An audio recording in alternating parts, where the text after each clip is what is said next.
SprintCarUnlimited.com, coming to you from the high limit finale at Texas Motor Speedway. We're here with second place finisher again, Daryn Pittman. This is getting like the Grove National Open.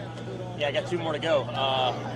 Yeah, I mean, it's still not the National Open at the end of the day. I mean, this is a big race and obviously a lot of money on the line, but yeah, I mean, we're close. We just haven't been. I feel like that's really 3 nights out of the 4 that I maybe just didn't seal the deal tonight. We obviously lost the start, never really had the lead, but had a really, really good car and felt like that was the best car we've had yet since we've been here. And so encouraged by that, but, you know, we still got beat. And it's always tough to win these races. And Rico is, with Ricky Warner, they've been incredible the last couple of years. And, you know, hats off to them for not only winning this weekend and sweeping, but obviously the high limit championship. What happened there on the start? You had the pole. It just seemed like you just got a little better run down the front stretch. Yeah, I mean, there's some things that we do that, you know, maybe hurt us on the start to try to be good at the end of the race. I knew the start was probably going to be critical, especially with Rico on the outside and him feeling like he was obviously the best car, or the second best car next to us all week long. And the bottom was still really greasy. So honestly, I just sort of hesitated on, you don't want to get called for jumping. And Rico obviously learned something from the dash start. He kind of laid back just a little bit more than he did there. And so I knew he timed it a little bit better and left a little bit before me. And that's not a jump. That's not what I mean. But it's just, I just kind of put myself in a bad spot. Didn't do my job as good as I should have. Kind of got my left rear in a little bit of grease and sort of spun and had to kind of chase the throttle for just a split second. And, you know, that's all it takes is, you know, he had, you know, a half a car width on me at the flag stand, and then he was able to get his, you know, basically took the air off my nose going into 1, and that was it. And so then at that point, you just go into chase mode rather than, you know, trying to just log laps and be in defense mode. Got beside him a few times in traffic.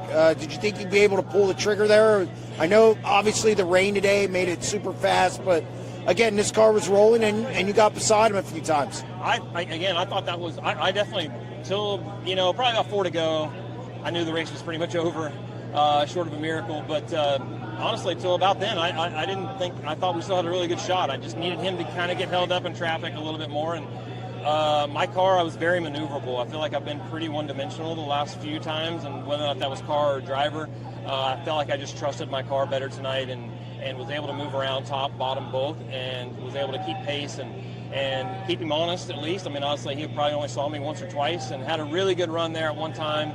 That it was actually twice. I feel like once I might have showed him my nose too early when I didn't have a chance, and then had a good run on him and tried to pull the trigger and could have maybe been a little bit more aggressive. But at the end of the day, you want to win these races right and not take out a guy racing for a championship and for 50 grand. And so, yeah, we were close. Just, you know, came up a little short.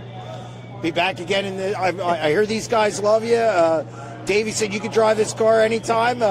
Coming back next year, National Open, some other big races. Well, hope so. I asked Don earlier tonight, I said, hey, you know, it's the last race. Do I need to take my seat out and take it home or what? And he said, well, you can leave it in. We'll talk about it. So, honestly, nothing's even been discussed for next year. But I enjoy driving the car. And, you know, if they find somebody that can run more races than me, then I completely understand that. I mean, it's kind of hard for them to base their schedule off of what I can do, which is, you know, really 10, 12 races kind of at most. But hopefully they keep me around for a little bit longer and we can keep running.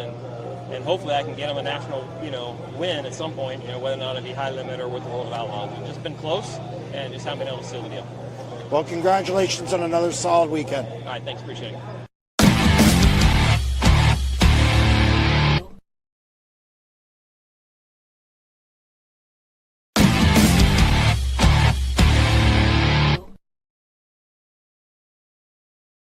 SprintCarUnlimited.com, coming to you from the high limit finale, Texas Motor Speedway.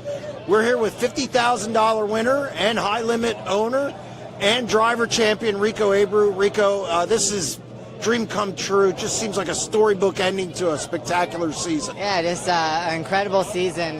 Just really cool way to finish it out, and just the hard work, just watch it pay off. And I just think that's why we work so hard at this sport and understand you know, what it takes to be a champion. And like we talked about last night, just watching, you know, the success, Brad, Kyle, you know, Donnie Schatz, just the consistency, the runs they put together through their careers. And I just really want to to be able to stamp that in my career and put a team together that I can do that with. And I've really fought hard to have good personnel and just consistent infrastructure. And just over the last 5 years, I feel like once I got racing with Ricky Warner, it's really been a light switch for me and maturing as a race car driver, and just understanding really what it takes to be a champion and how difficult it got here at the end of the season. Just kind of maintaining that mentality and trying to get through races that we knew we were gonna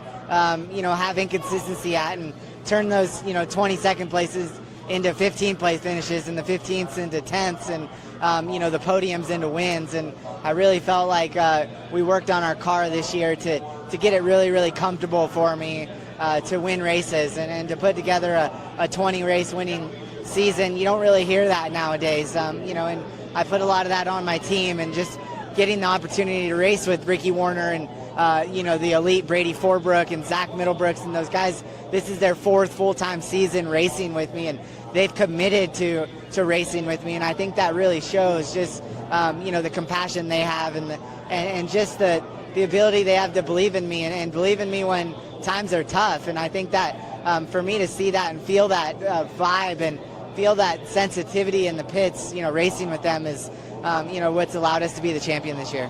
Emotional in victory lane. Obviously, this wasn't easy. It's your first 410 sprint car. Now, you did it with the midget, as we talked about last night.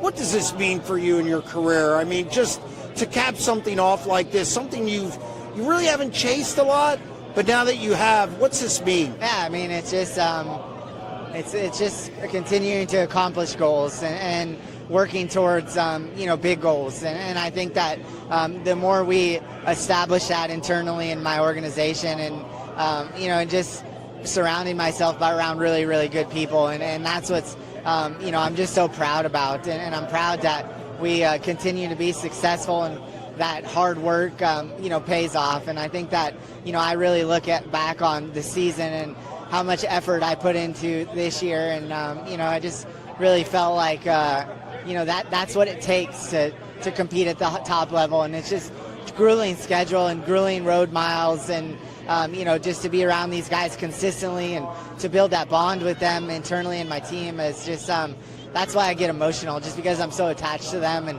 what it takes to win sprint car races. Needed to get a good start. Track was obviously heavy from the rain today. You got to jump on Daryn Pittman on the outside, and that was critical. Yeah, the 69K was going to be good again. They've started off the front a lot here, and I'm just able to just to try to dissect the race, while you're racing, and manipulate the car and lap traffic, and just run, not get impatient. And I really, tried to focus on that tonight and over the last few weeks, and just allowing the race to kind of come to me. And I knew he was really aggressive on tires. The tires were getting really hot, and but I was just still trying to drive the shit out of the race car.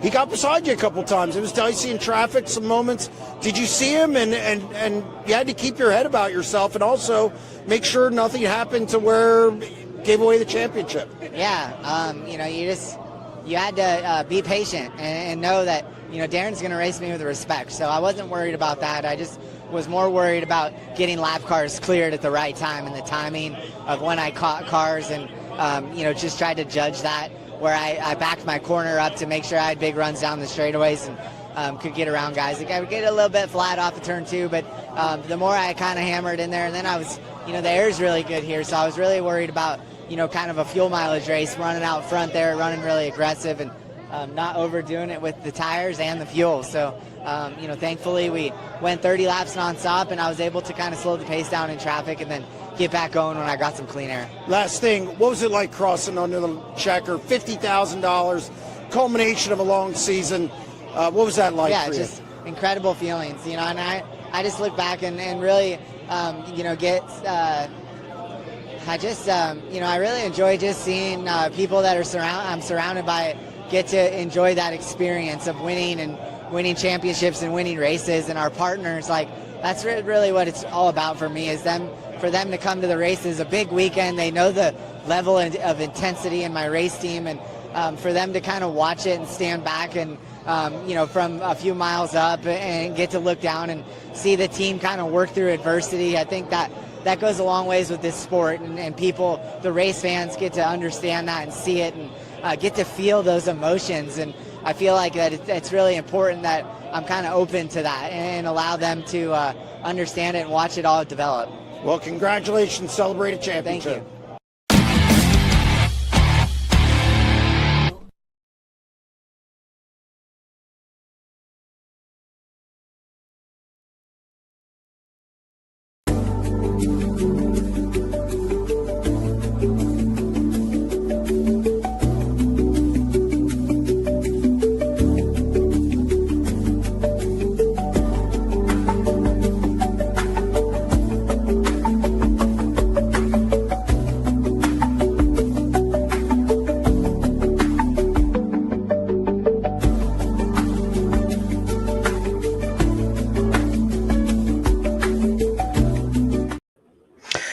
Welcome to another edition of the SprintCarUnlimited.com live show.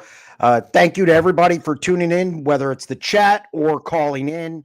Before we get into the show, short introduction here, just some of the storylines to hit on, or maybe some of the topics we'll talk about tonight, and I'm sure there'll be many of them.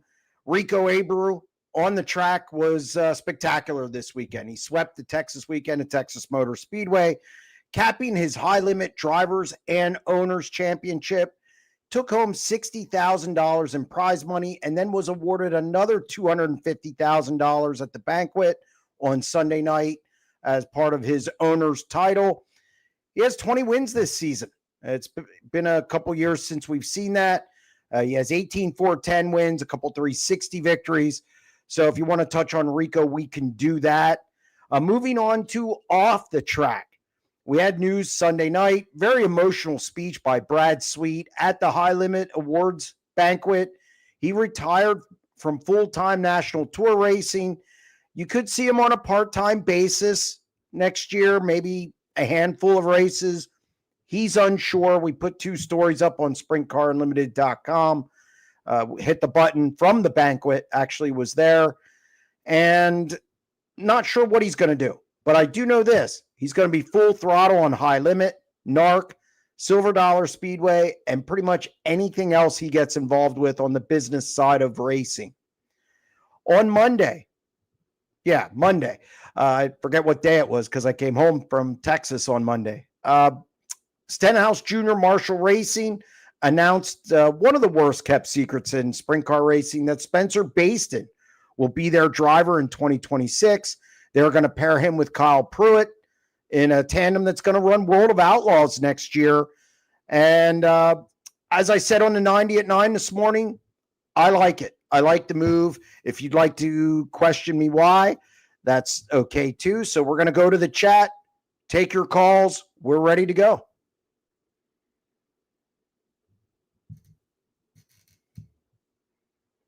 Uh-oh. Eric just gave me the wait a minute. Oh, there we go.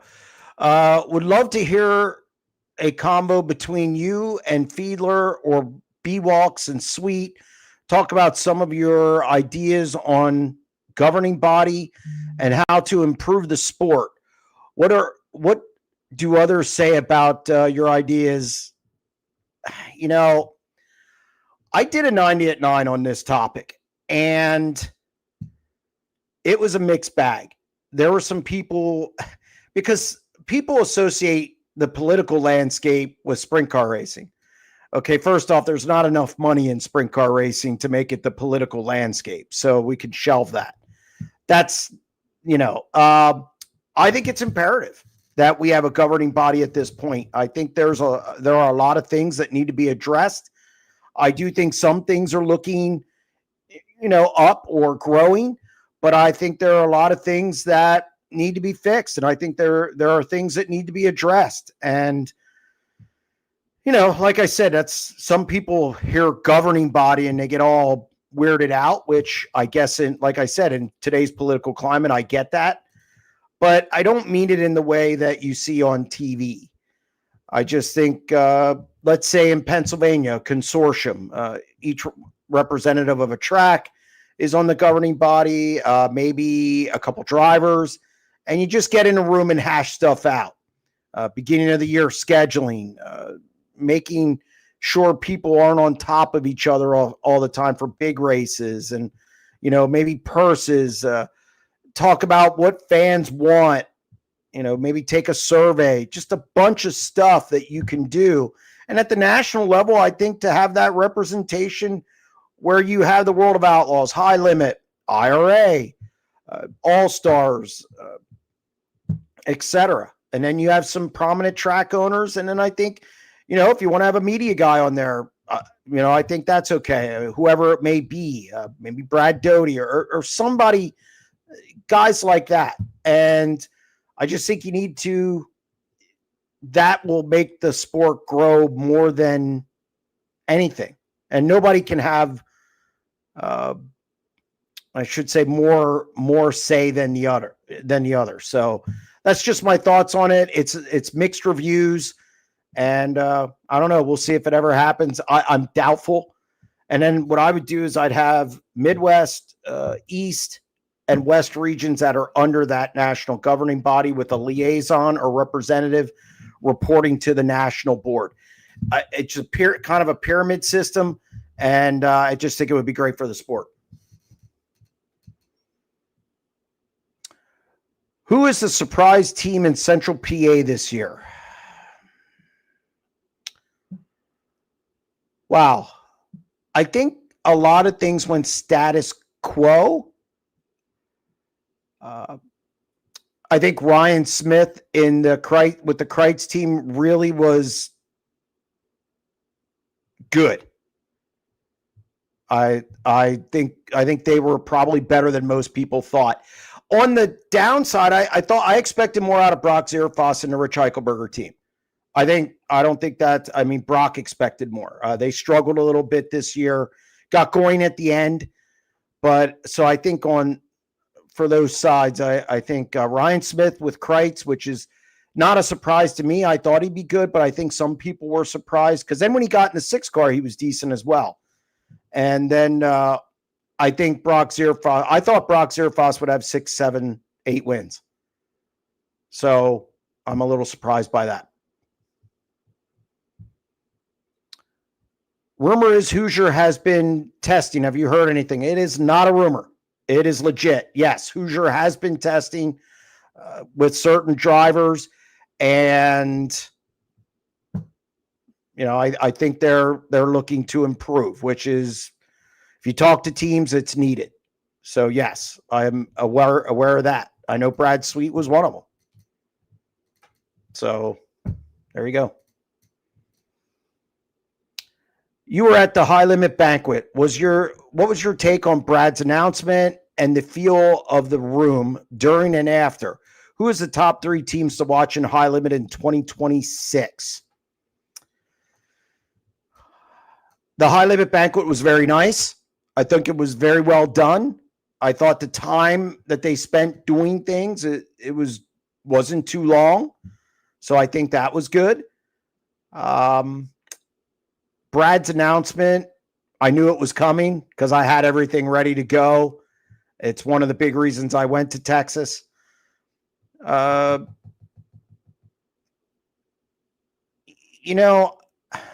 how emotional he was, I knew he'd be emotional. It was probably tougher than I thought it would be for him because he was so sure of it. I talked to Brad. I don't think he'd be upset now. I talked to Brad probably over a month ago about it. So it's a story I've been sitting on, and I thought over that month it would become desensitized a little bit, but it wasn't. When it came down to that moment, he could barely get a sentence out, which I think shows the passion of that he has for this sport. I think it shows everything he put into it. The Brad Sweet story is very unique. He left California with nothing and slept on couches. He made his way up to what he became. There was no silver spoon there.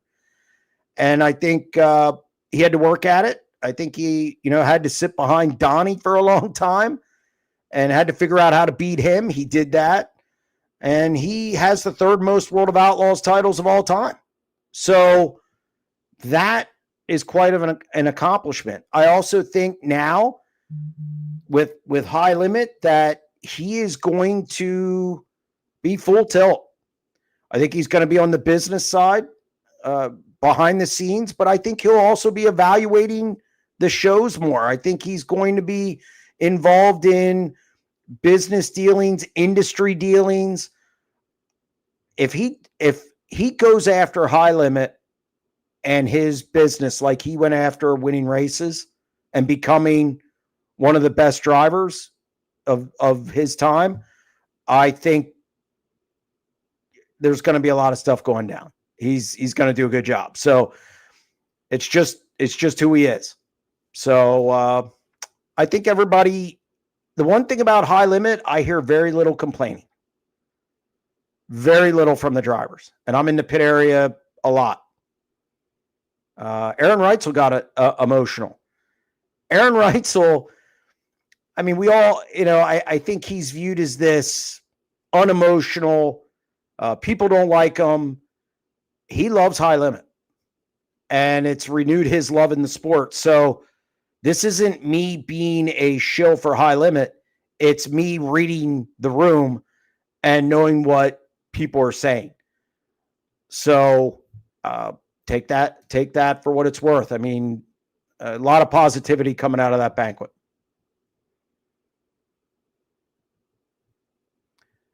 Is there a bigger ego narcissist in the sport than David Gravel? He can certainly dish it out, but he can't take it. I think David Gravel can take it. Look, I know we're all talking about and I gave my opinion Saturday night on the Buddy Gravel situation. You're coming down to the checker. All bets are off. Okay? I come from an era where the Steve Kinzer suicide slide, the Sammy Swindell, other things that happened. David crowded him. He crowded him. Now, you could say, was it dirty? I don't think it was dirty. I don't think it was clean. But again, you're coming down to the checker. I thought there was very little, if any, contact. Buddy probably shouldn't have been in that position. So, now, that being said, if it's reversed in a week or two, I expect David Gravel to be okay with it. That's what I will say. I mean, you gotta, what's good for one's good for the other. And I think David Gravel can take it. I think I've seen David Gravel take a few in my time. So I do think, though, he's embracing this new role as a villain. I do think, and I don't know, maybe sometimes if he's trying too hard to embrace it, meaning in the interview process, it seems forced a little bit. And I don't know if it's because we're just not used to hearing it and he's just being himself, or if it's just, hey, I got to just push the envelope a little bit. So I don't know. Maybe I'll ask him at Charlotte. It's not something we're used to with him, but I think David can take it. Hey, Jeremy, do you think Texas Speedway is a good place to end the High Limit season, even with the car counts only in the mid-20s? Would you like to see it somewhere else at the end of the season? It was a nice facility. The banquet facility was nice. The crowd was okay. I think we need perspective of how much the place holds. I mean, NASCAR looks empty and they still have 50,000 people. Okay, so no, they didn't have 50,000 people at Texas Motor Speedway, but I thought the crowd was okay. Would I like to see it somewhere else? I just don't know where you go. I think there were a lot of things going on. The Outlaws were up in the in the Midwest. It's the end of the season. It's October. People are out of money, or people, teams. So I don't really know there if car count, like if they hold it at Virginia Motor, which seems to be the popular place now. Would they draw more cars? I don't necessarily know.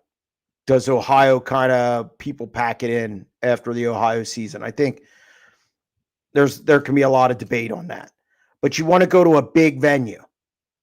So I think that's why they decided on Texas Motor Speedway. I don't know if they'll keep it there. I'm anxious to see the high limit schedule come out for a lot of reasons, but I wouldn't know where you'd take it. That's my problem. You don't want to go to California because it's too far away. You want to be centrally located. So somebody just said you can end the season at BAPS. I don't know if it holds enough people for that, but I'd be okay with it. So yeah, I don't know.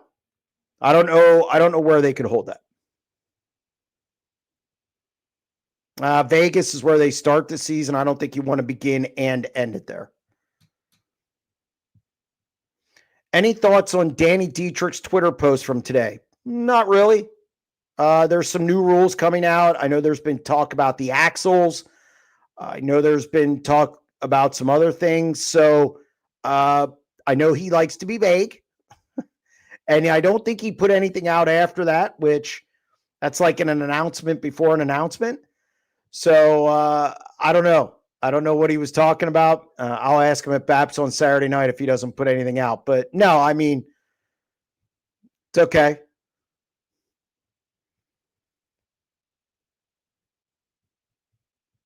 All right. What do we got?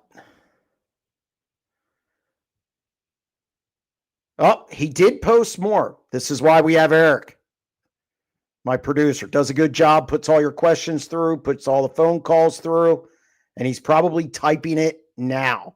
So I did not see anything before I got on air. I checked, I don't know, a few hours ago. And then I had to do some things, so I don't know what else he put up.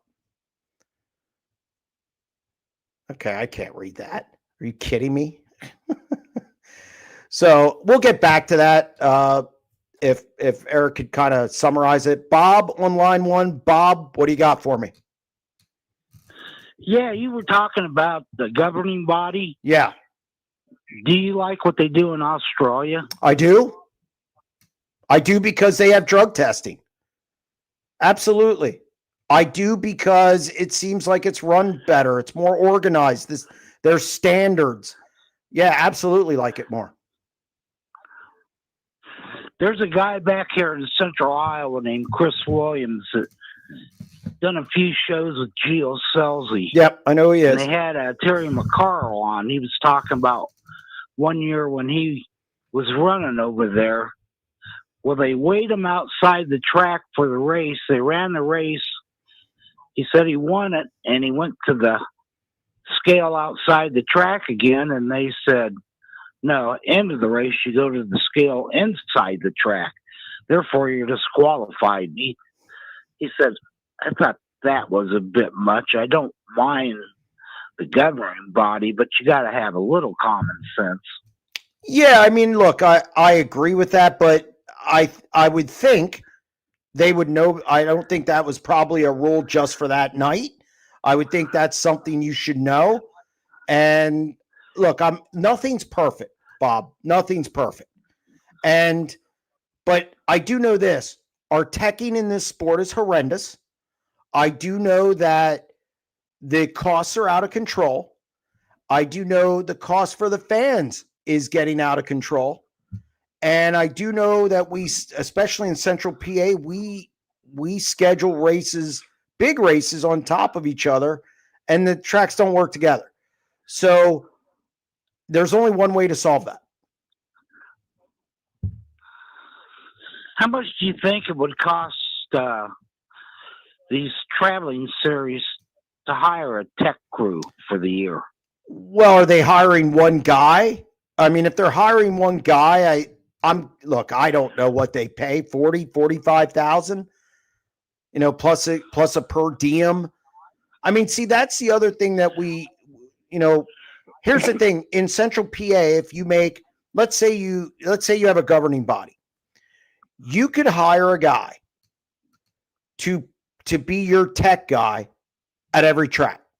It would actually save it would, if everybody chipped in, it'd probably be roughly the same. Now, when I say that, they go to the Grove on Friday because it's unopposed. Now, you have them rotate on Saturday, and then you don't tell them where you're going. That's first and foremost on Saturday. And then on Sunday, they could go to Babs or Sealands Grove or wherever. Would it solve all the problems? No. But would it solve a lot of problems? Yes. Now, of course, you got to find that guy. But there's an example of how our governing body would help. As it stands now, we have nothing like that. This day and age, somehow somebody would know what track he was going to, and they would work around it. But yeah, but instead of cheating 3 nights, they cheat one. One guy's enough. Well, okay, that's fine. But instead of cheating 3 nights, they cheat 1. Well, yeah, I guess. That's progress. You know what they say, progress, not perfection? That's true. That's true. Anything else, Bob? I think, like Knoxville, I think they have permanent tech guys in place there. I'm not aware of what their staff is, but I do know they have tech, and I do know they have that tech area, which is really nice. They run the cars through there for the Nationals. I'm not out there on a weekly basis, but, you know, they do it weekly too. Yeah, I know they do it weekly because they've caught people doing stuff, but I didn't know if they roll them through or just go around. I didn't know what the procedure was. I think they roll them through. So, but yeah, that's my thoughts on it. Well, I guess that's basically what I wanted. And, yeah, that was a dirty move by Gravel up there in Wisconsin. But then you had the one on the West Coast too, where that kid just got taken out on the last turn. And that was the same thing. It was a Kading. So, of course, he was like, well, I didn't know he was out there. Oh, come on. He's running out there beside you the whole race. I am not going to call Gravel's move dirty because he didn't hit him. He crowded him. But look, I've seen it's coming to the checker. This isn't tiddlywinks. It's just things change. It's much like at the end of an NBA game. The whistle gets swallowed a little bit. Now, that if it's egregious, they'll call it. But what Gravel did, no way. Look, Buddy shouldn't have been there, and David was going for the win, and he didn't come across and slide into him. It's not what he did. Yeah.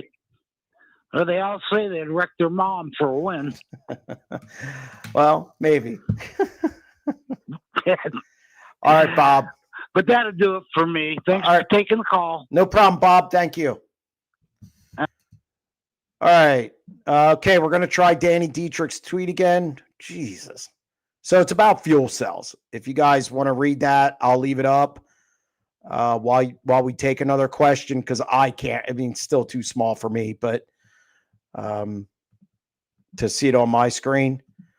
But that's okay. You guys check it out. I assume it's about fuel cells. You can ask me whatever you want about it. So, any PA drivers making the trip down to Charlotte for the World Finals? I think that's up in the air. I don't think Macri's going. I know he wants to keep it to small tracks because of his back. I'd be surprised if Danny Dietrich goes. Chase Dietz might go. I'm really not sure, believe it or not. And I wasn't in PA this past week. It was when I start asking. I'll start asking guys this week at Baps Motor Speedway on Saturday night. It's the only race in town this week. So I will see who's going.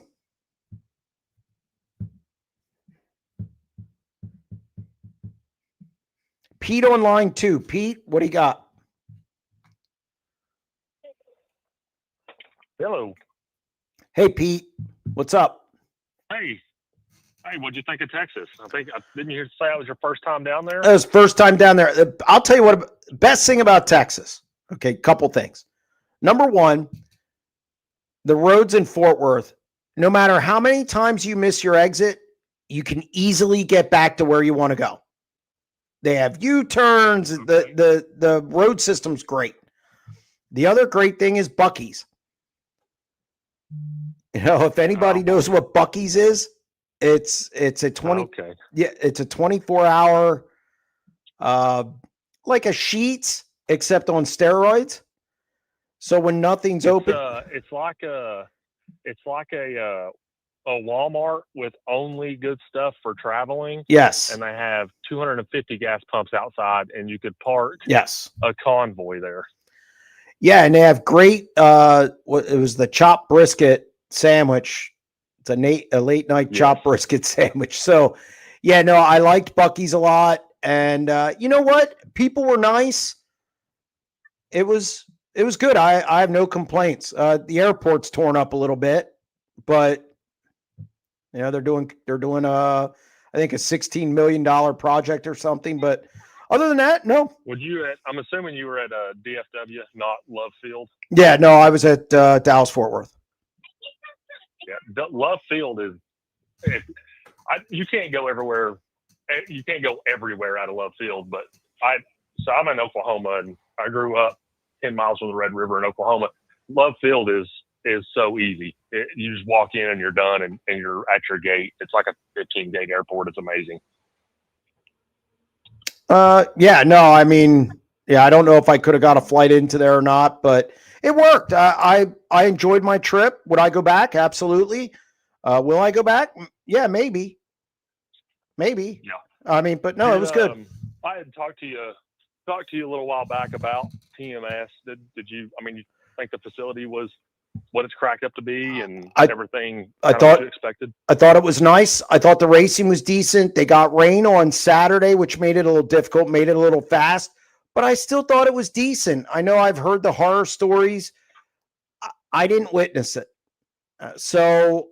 Friday night was really good, and talking to the drivers, they thought the track was perfect, better than they've ever seen it. So I know Mike Hess had some say in it, or at least he did last year when they first went there and they were concerned about it, and he helped them out. So look, I think it was, and they made the best out of a situation on Saturday that probably could have been, bad. So, there you go. David Gravel David Gravel asked if he should call in. If you want to call in, you can call in. I can't wait for that. We talked at the beginning of the season. You said there's no way Brad Sweet's going 3 months without a win. And you were right. Because one day short of it, he got his win.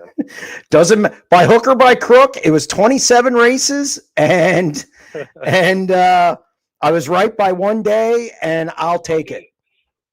Hey, a win is a win. I think kind of just a postseason recap. I think Aaron Reitzel did some pretty wild stuff, being hurt twice. Yep. Still finishing second owner points. I'm a fan. I'm a fan of him. I like the way he acts. I think it's hilarious. I like the way people react to him. Hell of a race car driver. He made a fan out of me this year for sure. Yeah, no, I thought I'm going to actually be putting out 10 takeaways from the high limit season later in the week. I'll do the same for the World of Outlaws after World Finals. So yeah, no, he's definitely one of them. I think he added a lot to high limit. I think both from a speed standpoint and also personality. I thought he was a good story all year, and I look forward to seeing him out there again next year. Yeah, and it sounds like he'll definitely be back. He'll be back. Pretty excited about it.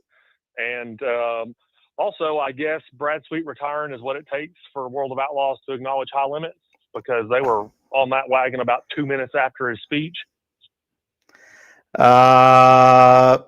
Probably. Yeah, because I mean, to my, have they ever have they ever posted anything about a high limit guy or shared anything? Nothing, I don't think. I mean, it's been crickets over there. No, I mean, Connor Wade has acknowledged them on a Dirt Vision broadcast. Okay. Well, yes, I guess I have missed. I know I haven't seen it on. I don't watch Dirt Vision. So to be fair, I don't watch it. I don't have it. But on any of their socials, I've never seen. No, I've not seen it.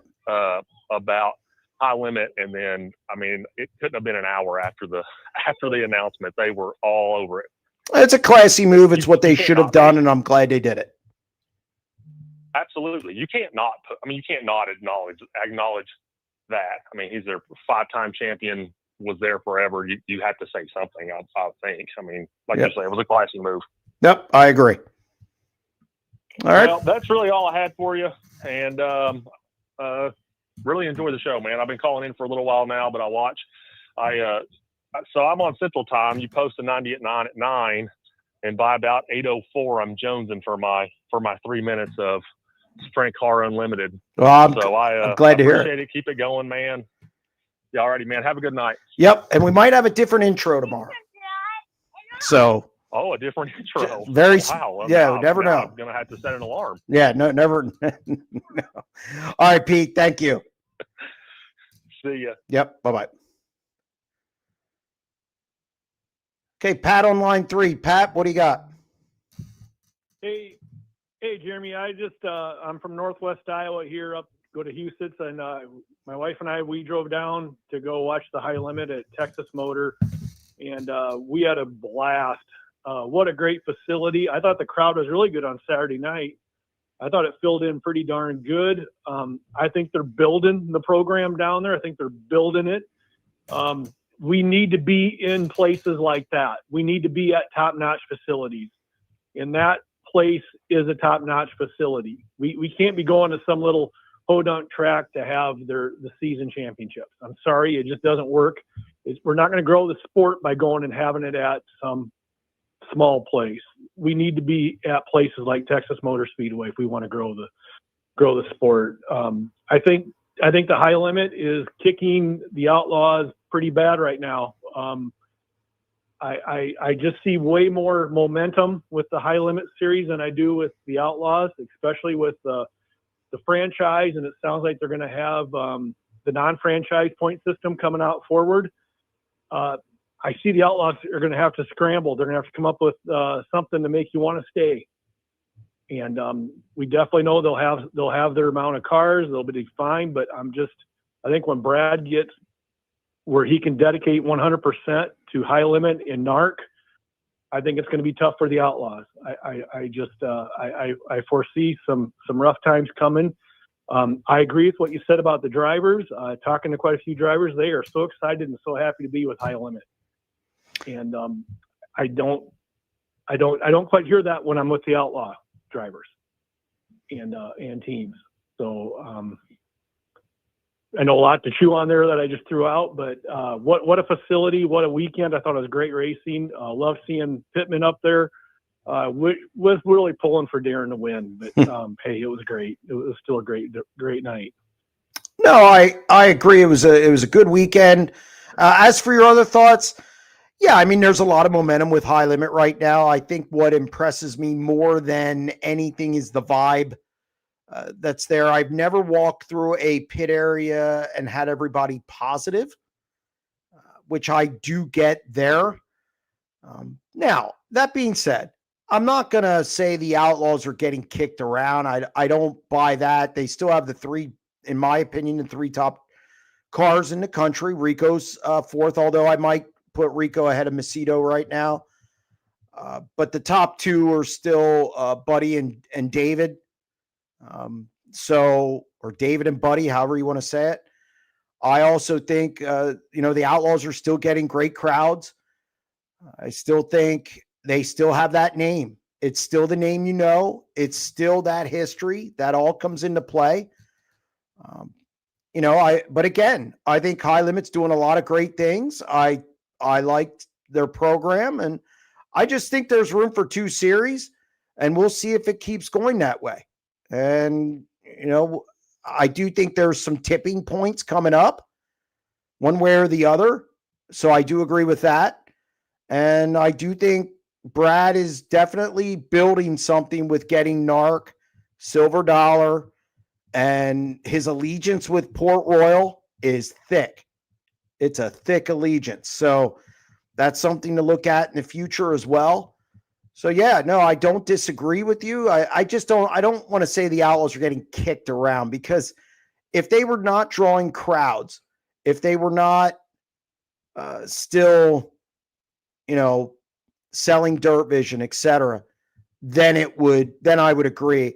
Now, I do think there's some problem points that they're going to have to work out. So we'll see if they do that. I probably was exaggerated getting kicked, but I just think the momentum is big time on the high limit series. That I'll agree with. I just do.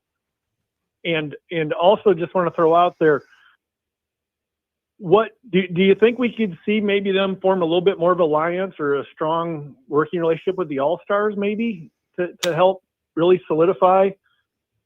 I mean, do you know, has there been some synergies between the two this past season or not? I mean, I think that there is a certain working together thing with the All-Stars. I like what the All-Stars have done, just because it's not 50 races, it's 30. I think that's what it should be. It's a working man series.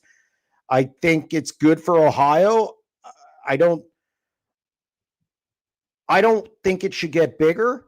And I think it's a good stepping stone to high limit if that's what they want to do.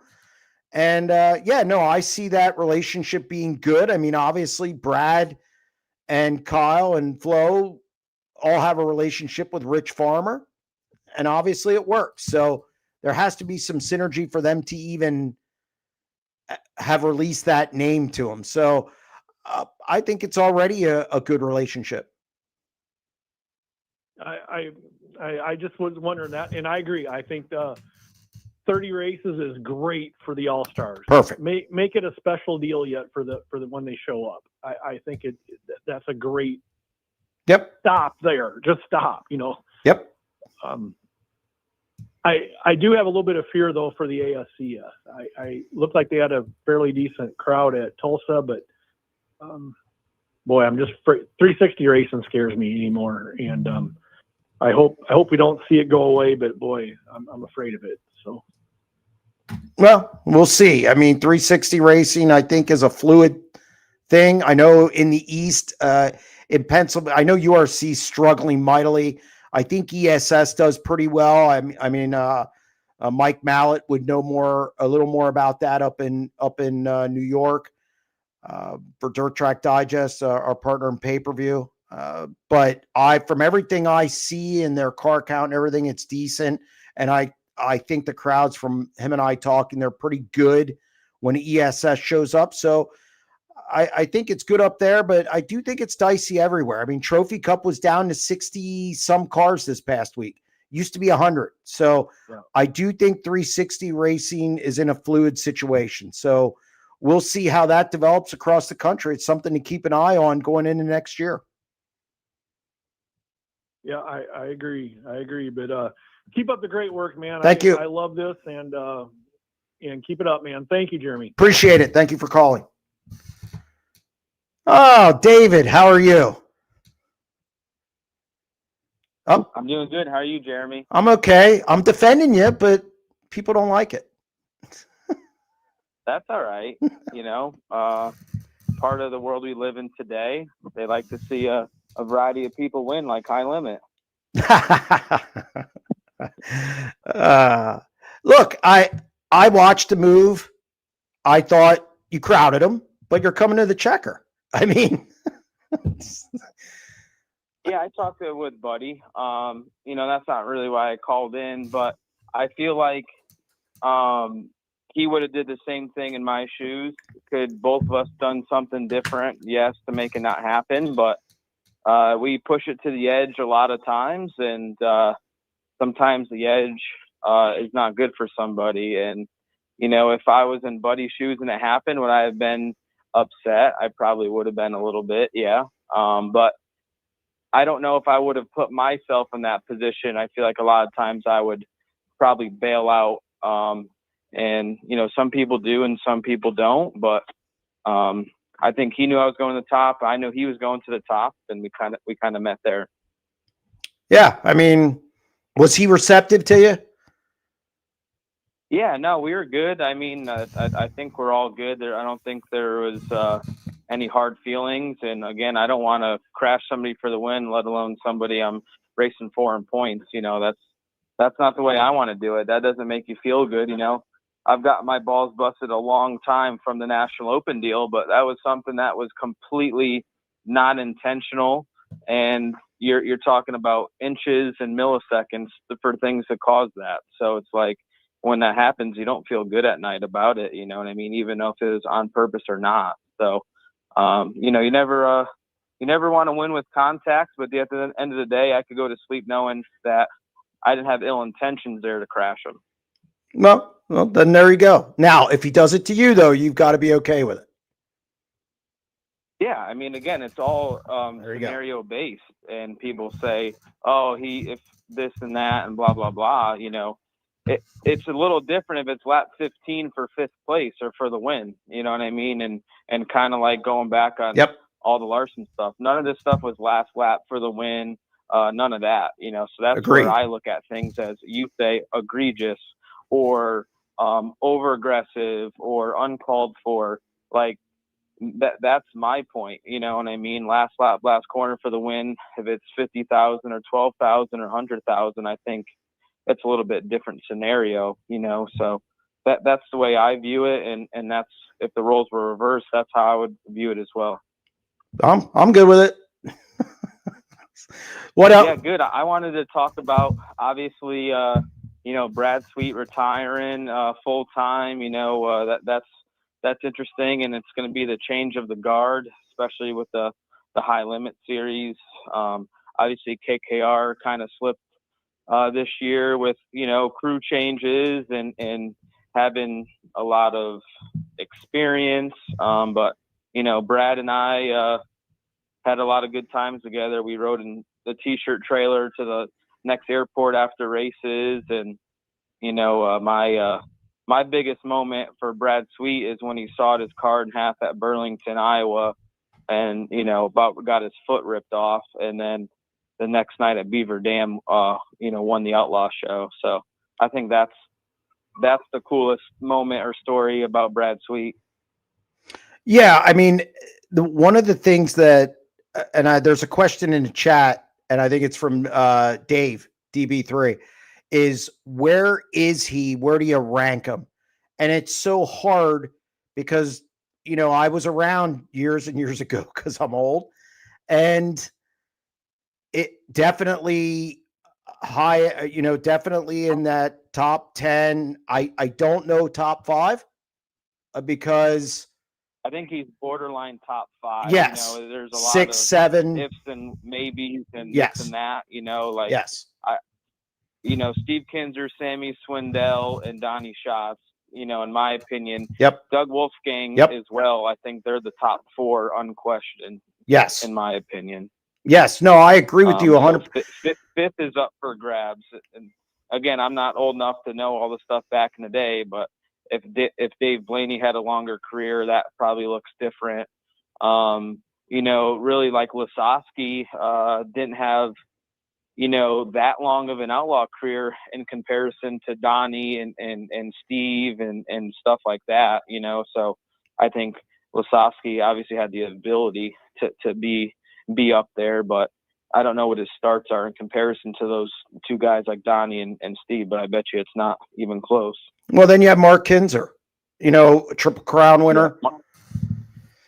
Yeah. It's tough. Then you start Mark getting Kinzer talent-wise. Whew. He's as high as it could go, right? Like, yes, the stuff that he accomplished in a short time is, you know, can't be touched almost, you know, or prime Steve Kinzer, you know what I mean? He accomplished just as much as anybody in that short time. So I think, again, yeah, it's Mark could be 5 or Brad could be 5, but it's close. If Mark had a longer career or, you know, did it more, you know, there wouldn't be a question either. No, I agree with you. Brad is definitely in that 5, 6, 7 range. I wouldn't go any deeper than that. I wouldn't go to 8. Yeah, I it's won't. just these guys put their whole lives in the sport, and today we live in a different world. Yes. You're never going to see these high numbers ever get challenged ever again. And Brad kind of has the same mentality as me. I don't want to race till I'm an old man, so I think you could be at peace with that, leaving at the top. And he had a great 7-year stretch, that's for sure. I agree. Well said. I can't. And I wanted to comment, like you guys are talking about the Texas Motor Speedway thing, and it's kind of a shame. It's going to take years to build that, but had to be the easiest race to win $50,000 in the history of sprint car racing, just sheer on the car count, and not really many invaders. And again, I know it's going to have to get built up, and the crowd didn't look great Friday, but looked good Saturday, and that's just the growing pains, obviously, of starting from scratch. And I feel like the end of the year, you got football, and everybody doesn't have as much money as they used to. And, it is what it is, but, I think it looks like they're kind of committing to that being the end of their season, and where they'll do the banquet in the future. And I just think it's going to take time. I think their whole schedule is going to take time. I think it takes 5 years till you get a schedule in place. I've said that multiple times on here. I think it what works, what doesn't. The banquet was really, really nice. I thought they knocked it out of the park there. And, it's going to take time if they stay at Texas. I don't know if they want to move it around. I thought the racing and the track surface was decent. And I don't know. We'll see what happens in the future. And like you said, it'll take time. And, the easiest 50,000, I don't think beating that 69K and Daryn Pittman at Texas, it's never easy. Not that car.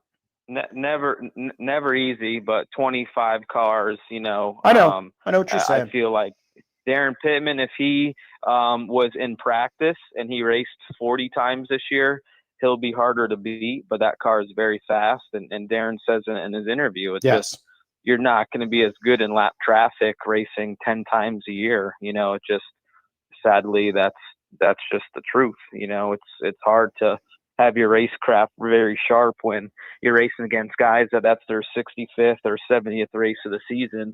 And at 40, whatever years old, it's his 10th race of the year or whatever it was, Yeah, no, I agree. But we'll see. We'll see if they build it up, see if they move it. I know their schedule's already different than it was this year for next year. Some of the things that they're changing, and the schedule's going to be different for you guys next year as well.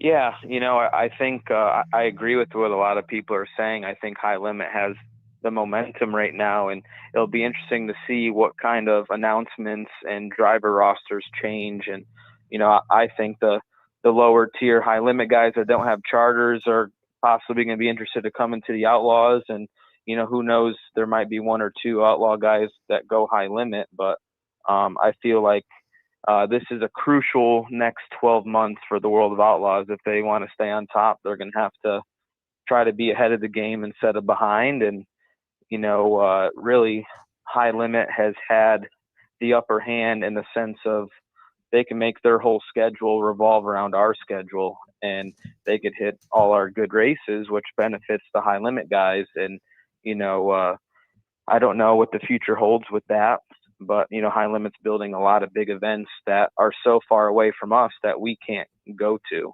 And I think it's going to be interesting to see what the future holds in that aspect, because if that continues to happen, I don't think that's going to be a good thing for the World of Outlaws. So be interesting to see, what happens in Charlotte.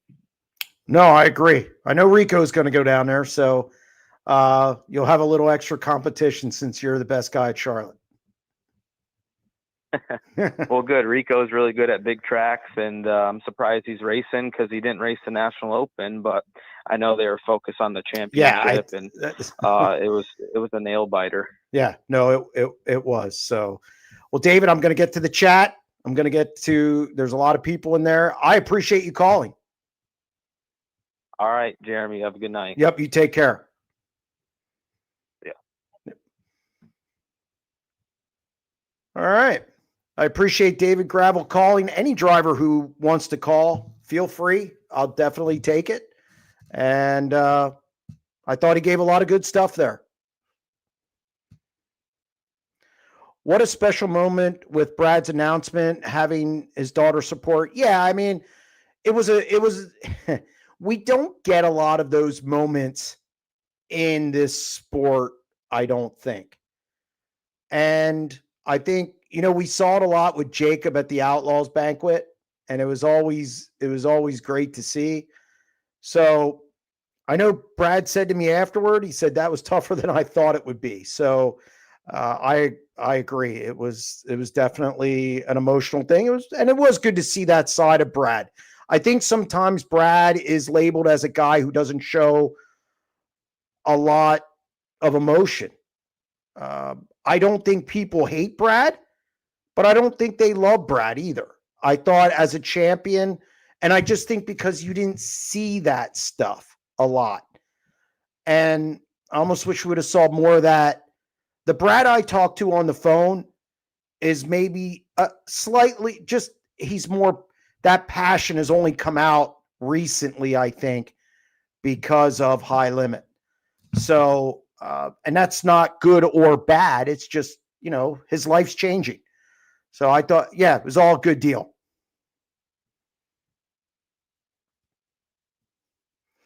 Mike on line 5. Mike, what do you got? Hey, Jeremy. What's going on? You bumped me for David Gravel. I didn't bump you. Hey, Eric's in charge. I just answer the questions. I'm just teasing you. That's all right. So my question is, I want you to answer, and I have an opinion first. The reason that High Limit is succeeding in their second year is because of what reasons? Why USA and was it NST or NSA? NST, National Sprint Tour. Okay, NST. Why they didn't succeed, and in my opinion, I'm from Fremont, Ohio, so I'm an all-star guy. Mm-hmm. When they bought the All-Stars, they had some built-in dates where them series didn't. Well, I don't believe it's that. There's two things. USA, it was a money thing. It was way back in 1989. Okay. It was a money deal. NST, Brownfield died. The guy who kind of spearheaded that, he died in an accident. So there are people who believe that NST would have survived and continued if not for that. When he died, that changed a lot. So would it have been fruitful for years to come? We don't know. But anyway, Fred Brownfield died, and that it didn't matter. At that point, it kind of fell apart. I see. Mm-hmm. I didn't know that. I believe I heard that, but it's so long ago, Yeah, no, that's and okay. My other question is, you promote BAPS, right? You promote races at BAPS. Oh, no. Talk about No. Wait. Let me stop you there. I do not promote them. I simply am the pay-per-view provider with Dirt Track Digest for BAPS. Okay. Yes. No promoting. Okay. I'm neutral. I misunderstood that. I'm neutral. Okay. I apologize. That's okay. I apologize for that. So, I was talking because I go to Fremont and Attica, and I was talking to the guy at Attica that signs the checks. And I asked him, I said, so where does the money come for the purses? It's all about the fans, right? But with COVID, they didn't have fans, and they still paid out our purses just for our local shows and stuff. Mm-hmm. And he said that all that money is sponsorship money. Is that the same way everywhere, or is he mistaken, or what's the case? Look, the money that comes. Look, tracks get money from sponsorship, the front gate, the back gate with competitors, and streaming / pay-per-view. Those are the 4 main sources of income. So you have the fans, the competitors, sponsors, and whatever service you're using to get your product out, aka Dirt Vision, Flow Racing. We have SprintCarUnlimited.tv. However they make it work is how they pay out or make improvements. It's not, hey, we're paying our purse with the money from the fans tonight. Now, usually that's how it is because your sponsorship comes in usually at the beginning of the year. Usually. Or for a particular race, if it's a race sponsorship. You're like Fremont every night has a special night. Yes. You know what I mean? Like sponsors. Kistler Engine Night, Yep. Football Pizza Night, whatever. Yep. That's sponsorship money. So they're not wholly supporting the purse money. No. It still relies on us, Yes. the people who are paying the ticket. Yes. Okay. Yes. Your sponsorship, like, okay, let's say you have a $20,000 purse. I'm just going to use a nice round number. You have $20,000 purse, and that's the winner through 24th. You might have a $5,000 sponsor that night, a title sponsor for say $5,000 or $7,000. You still got to make up the rest. Right. You fill in the gap. Yep. You fill in the gaps. All right. Well, I appreciate you taking my call. I love 90 at 9, and I'll be watching tomorrow morning. Thank you very much. I appreciate it. Okay. I see our phone lines are jam-packed, and we got a lot of chat. We'll just try and get through them. I saw Noss is still going to be with the 17. Any word if they'll be involved with Sheldon as well moving forward? I think you could see them in a smaller role with, the new team. And if I'm not mistaken, not 100% sure, Noss has another year on their deal with the 17. So we'll see what happens after that. Any news on if any teams are trying to buy charters? Not as of now. As far as I know, everybody's coming back to High Limit. I checked through the pit area this past week in Texas. I think a lot of guys are coming back. I can only, and all the charter guys, the one charter's already sold. So I don't think anybody else out of the 10 is going to sell it. Will Brad Sweet's part-time schedule be in a KKR ride? Yes.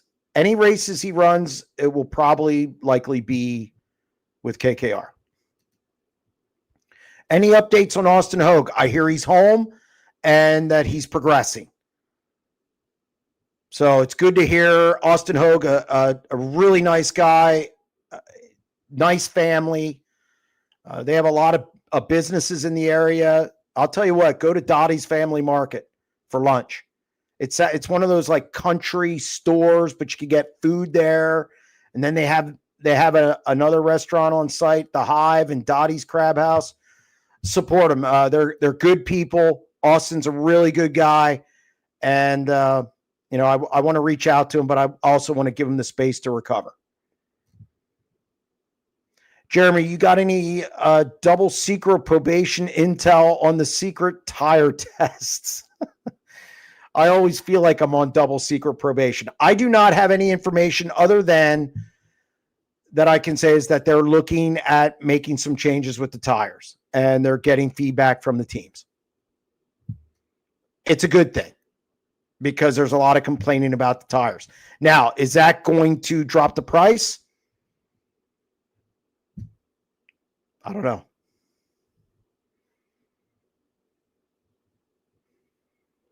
Al on line 5. Al, what do you got? Good evening, Jeremy. Really enjoyed the show so far. Thank you. It's great to hear from David Graff. And really enjoyed the Zeb Wise piece. That one's really stuck out. I really enjoyed that. Changed what I was going to talk about. The World Finals coming up. What outlaws are going to be there? You said Rico was going to be. High limit. You mean high limit? Yes. High limit. Yeah. What high limit teams do you know of that will be there? The 7BC will be there. You said Rico would be there. Rico will be there. Brad will not be there. If he's there, I could see him being there just as a series owner. I don't know if Brent Marks is going. I'm not 100% sure. I do know Brent Marks will be at BAPS this week, and I will ask him.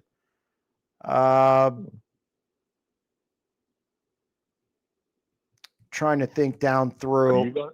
I think it'll be split. Are you going to be there? I am going to be there. Yes, have to be there. All right. Oh, you have to be there. Okay. Yep. Business. All right. Well, that's all I had. And enjoy the show, and talk to you later. All right. Thanks, Al.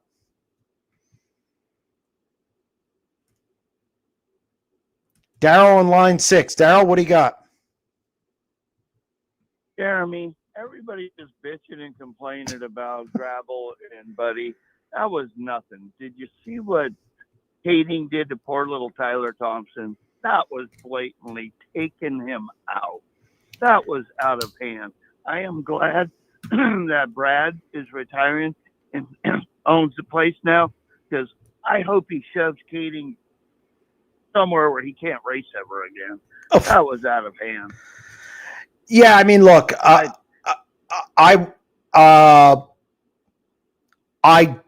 do think there's definitely a difference. I do know from per Joseph Terrell, who covers the West Coast for SprintCarUnlimited.com, Kading did go over and talk to Bloomfield. I don't know if he apologized or what. I don't know what that was. I did not like the move. He did, Jeremy. And you know what? This year at the Gold Cup, me and my wife spent a lot of time with his mom and his daughter. Mm-hmm. They just don't have a lot of money. And Kading can build another car tomorrow. He can have another car. That poor kid doesn't come from a lot. Nope. And it really bothers me when guys that, have been around his father, I've known his father. I've been around the family. I've watched what they do. But, it was just wrong, I thought. Well, I'm not going to disagree with you. I can't disagree with you. I can't. I didn't like it. No, I didn't either. So hopefully when Brad Sweet gets in there, he can go ahead and, if something like that happens again, maybe he's got, a little more power and he can say, all right, Katie, you can sit out for a few races. And I know he knows better. I will say this. Brad has an undertaking with NARC. Since you brought up NARC, I'll go off the rails a little bit. They cannot, it seems they struggle to run races without something weird happening. We had to deal with the scales at the Trophy Cup. Again, it just always seems to be a problem. I think before Brad worries about any one driver, he's going to put somebody in place to run the series is the first thing he's going to do. He's not going to run it himself. And he's got to clean up some of this. Mike has his twin brother. Well, he's got to clean up. He's got to clean up the shenanigans. He's just got to get past this what's going to happen tonight thing that is with NARC. Every time I turn on a NARC race, I think what's going to happen tonight. So they got to clean it up, and that's going to be his biggest problem. He's got to find people and put them in place that people, because I think that's why some drivers aren't showing up. I think they don't feel they're going to get a fair shake, or they don't feel like they're not going to get, I guess a fair shake's just the only way to say it. So Brad's got to find people who are going to put on a good show. That is going to be the first priority before he does anything. Hopefully they can do that and NARC can grow.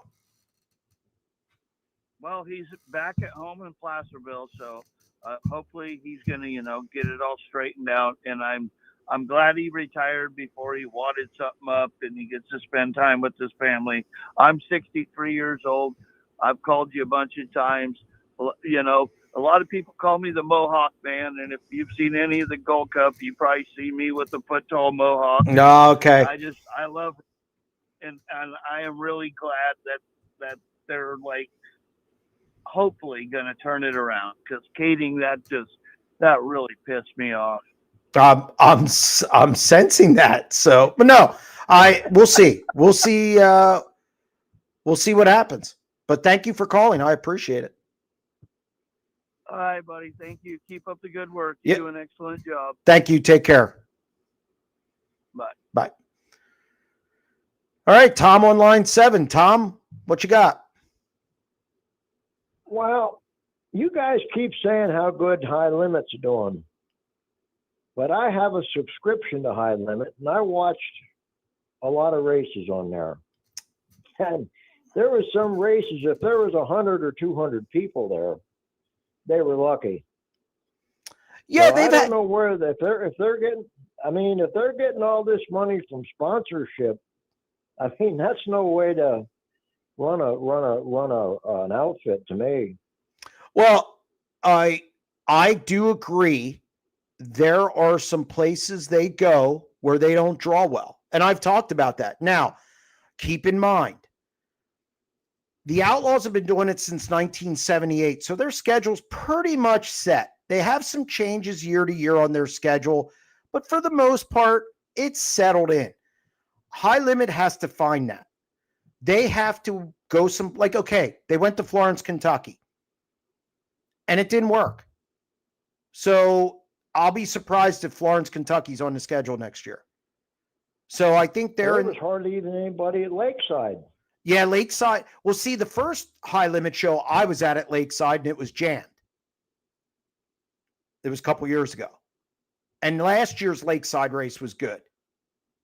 But, yeah, I heard it wasn't as good this year. So now you got to ask yourself, why? Was there weather in the area?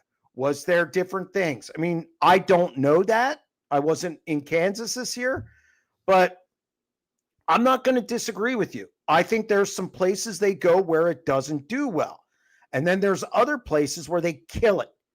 When they go to Eagle, Nebraska, they kill it. When they go to Grandview and Port, they kill it. When they go to Skagit last night, they do well. They've done better in California lately than the Outlaws have. So I think what High Limit's doing right now is kind of robbing Peter to pay Paul. They might lose money one week, and then the next week they make up for it and then some. And I think they just got to work on this schedule and get the schedule the way they want it. When I say they have momentum, when I say that they're doing well, it's from a competitor standpoint. It's the vibe around the series. It's what drivers tell me. And drivers are pretty honest with me because, trust me, they say bad things.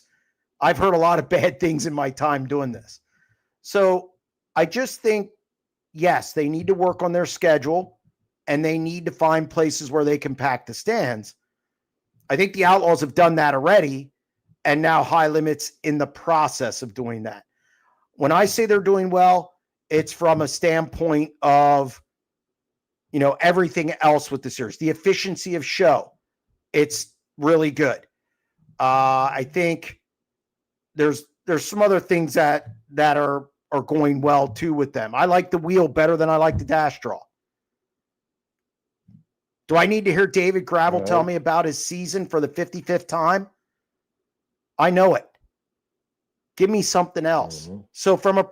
So I'm talking about that. Now, here's the other thing you got to consider. I think the pockets are deeper on the High Limit side than they are the World of Outlaws side.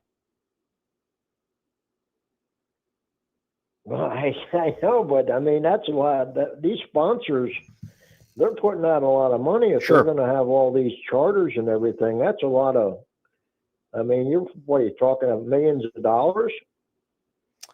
I do not know how much Kubota gives. That's an awful lot of money to come up with. Yeah, no, it is. It is. I mean, Kubota's their biggest sponsor, I would assume. Okay, they're a title sponsor. The title sponsor always. I do not know what they get. I have an idea of what they give. Okay, because I have an idea of what NOS gives. But I mean, I'm not going to get into that now. That's their business. But High limits. I just don't think it's a very good way to run races. I mean, well, I think I've been to Port Royal and Selinsgrove a lot of times this year, and most of the times there was nobody there. Oh, I agree. Except for a special race, there was nobody there. Now you're talking tracks. Tracks are different. And I agree with you. I think the local show, just the weekly show at Port Royal or the weekly show at Selinsgrove or Lincoln, they're struggling mightily. That's why at this point, you're looking at the bottom line at the end of the year. There was a question in the chat about who loses the money. Eric, when you get a chance, put that through and I'll answer that after I'm done on the phone, because I think that one's important to this discussion. But no, I think you bring up some good points. And my answer to that is they're going to have to work on their schedule and go places where there's a large fan base for it. No. They kill it in PA. I hope so. I hope racing gets better, but it just seems like all of racing is failing. NASCAR, they took out seats and put covers over the seats so that it doesn't look like nobody's or they sold the seats to Port Royal and Susquehanna. There's just nobody going to racing anymore. Well, I think you got to remember too, for sprint car racing. Now NASCAR is a different animal. They got a $7 billion contract, so TV deal. So it doesn't matter because they got a TV deal. No, but that's people that don't even like racing. That's buying a product and they're giving it to racing. It doesn't matter. It only matters that they get $7 billion and their ratings are up. That's I know. That's you look at it, but that doesn't matter. That's what it is. You know, it whether I agree with it, I do think their crowds will never be like they were in the early 2000s and the 90s. That was a boom. And then it dropped and leveled off. Everything is getting too commercialized. Well, I think it's getting too expensive. They're getting corporations involved in it too much. But that's how you got to pay. It's ruining everything. But that's how you got to pay for it. I mean, that's the problem. I mean, you gotta. Here's the issue. Things get too expensive. You know, and the money's got to come from somewhere. And I think, unfortunately, for sprint car racing, there's too many big races now that cost the fans too much money. So what fans are doing, I had a discussion today about it. Fans don't have more money. They're just moving their money. So they're okay in Pennsylvania. You go to Port Royal. There was 37 races, I think, in Pennsylvania that paid $10,000 or more. So instead of fans going every week to lower cost shows, they're moving their money to go to the big shows and they don't go to the weekly shows. Well, my whole thing is I think these traveling clubs like the World of Outlaws and High Limit are ruining racing because they have corporate sponsors, they have big money, and they're making these people around here spend more money. These car owners around here spend more money, and it's ruining racing around here. And now you got Brent Marks and all these guys that are out on the road. They could be here if they would be here, and they would be racing here for less money. Of course, they wouldn't have to spend as much money to have a car. More people could go because you wouldn't have to have the attendance money up so high. I mean, the whole thing is the money that's involved in those groups is just causing it to be more expensive, and it's pushing everybody, pushing it out. That's what I see. No, I mean, there's some validity to that, but there is also racers are going to spend money. That's what they do. They always have. You're not going to stop them from doing it. Even if the Outlaws do or don't, the locals are going to do it anyway. Al Hamilton, Bob Weicker. Not if you put rules in place. But they're not. You can't do it. But you're not going to put rules in because nobody's going to tell the engine builders no. They're not going to do it. Somebody better, because It's not going to happen. the motors are getting what, 70, 80,000? I mean, it's getting ridiculous. It's over 90 in some cases. Okay, that's ridiculous. That's ridiculous. I mean, there's somebody got to say no. But they're You not can't going do that. They're not going to say no. And I know Williams Grove's not going to say no, because that's the only time she makes any money. It's true. But it's not the Outlaws. The only time she makes any money. It's not the Outlaws' fault that the No. motors are 90 grand. It's not. No, I don't know. I think it is. It's the motor. Because they got money. Those people have a lot of money that they can spend, because they're corporations. And if you want to keep up with them, you're going to spend the money, and the Grove's not going to do anything about it, because that's where they make a lot of money. It's all money. Everything It's is more than money. racing. Yes, I agree. Everything's money, but it's not the Outlaws' fault. People are going to, if I have a good motor, I can get Anthony Macri to buy it. I can get Danny Dietrich to buy it, and and they don't run against the Outlaws, but how many times a year? This is a rich man's sport. But I'm saying you put limits on it. They can't do that. But nobody's going to do that. Nobody's going to do it. it. They're not going to. Well, they better start doing it, or there ain't going to be any more racing. Oh, that's my opinion. Well, that's because I've been going to this thing since I was 14, and I'm 73 years old now, and I see what's happening to racing from the time I started going to what it is now, and it's not good. We are going the wrong direction. In some areas, My yes. opinion. Yes, in some areas we are. But I do got to get back to the chat. I got to get back. We got calls piling up. Okay. All right, Tom, thank you for calling. All right. And yes, you're correct. There are some aspects where it is definitely going the wrong direction. Thanks, Tom. All right. Yep. Bye. Bye-bye. I could see Rudine have a house car for NARC with Levi Hillier, though he doesn't turn 16 till May. Likely Levi Hillier. I would love to see that. I like Levi Hillier. Shows real promise in the Northwest. A lot of guys in the upper Northwest look pretty good right now. Do you think the crash at Eldora sped up his decision? He mentioned it to me in the story. It's on SprintCarUnlimited.com. It made him think.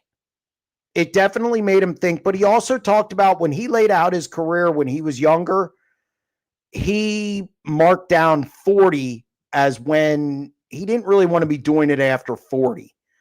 So I definitely think the crash at Eldora maybe pushed it over the top. I don't think it's the only thing.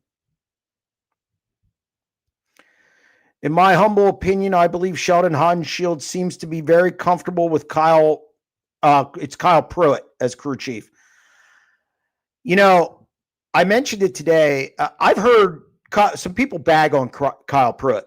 I've heard that in the last few weeks. Looks pretty good to me. And I also credit Sheldon Haudenschild for finishing out the string with Stenhouse Marshall and doing a good job. I didn't like he drove off the track on Friday night, but other than that, 5th, 4th, and 1st in his last 4 races. Looked pretty good, and Sheldon deserves a lot of credit for not being the typical lame duck driver, or lame duck situation where you just kind of mail it in. And I've seen that a lot. So I give both of them credit. Absolutely. Has it been confirmed that Haud is going to the 18 car? Just rumors. Just rumors as of now.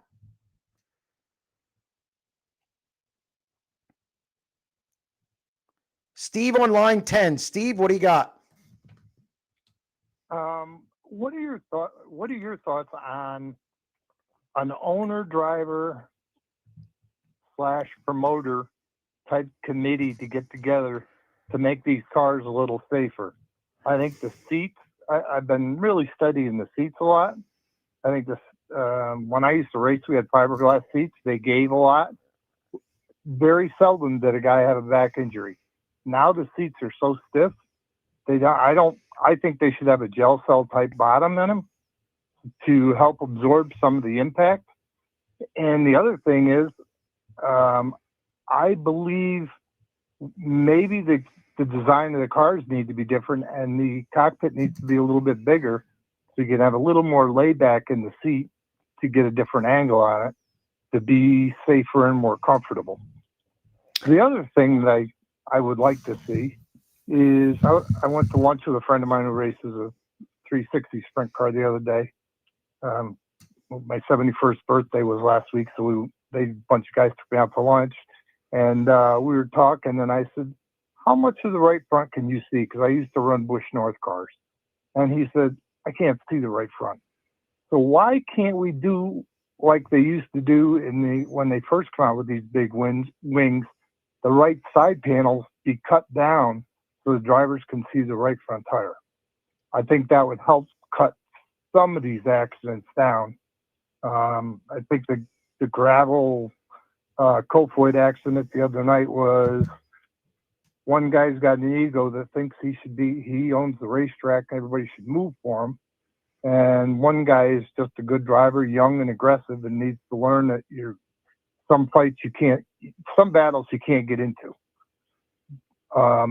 Any of those things make any sense to you? I know I did a deal when the Tony Stewart thing happened at Canandaigua with Kevin Ward. I sat in a sprint car with a helmet on and did a video, and you can't see out of the right side.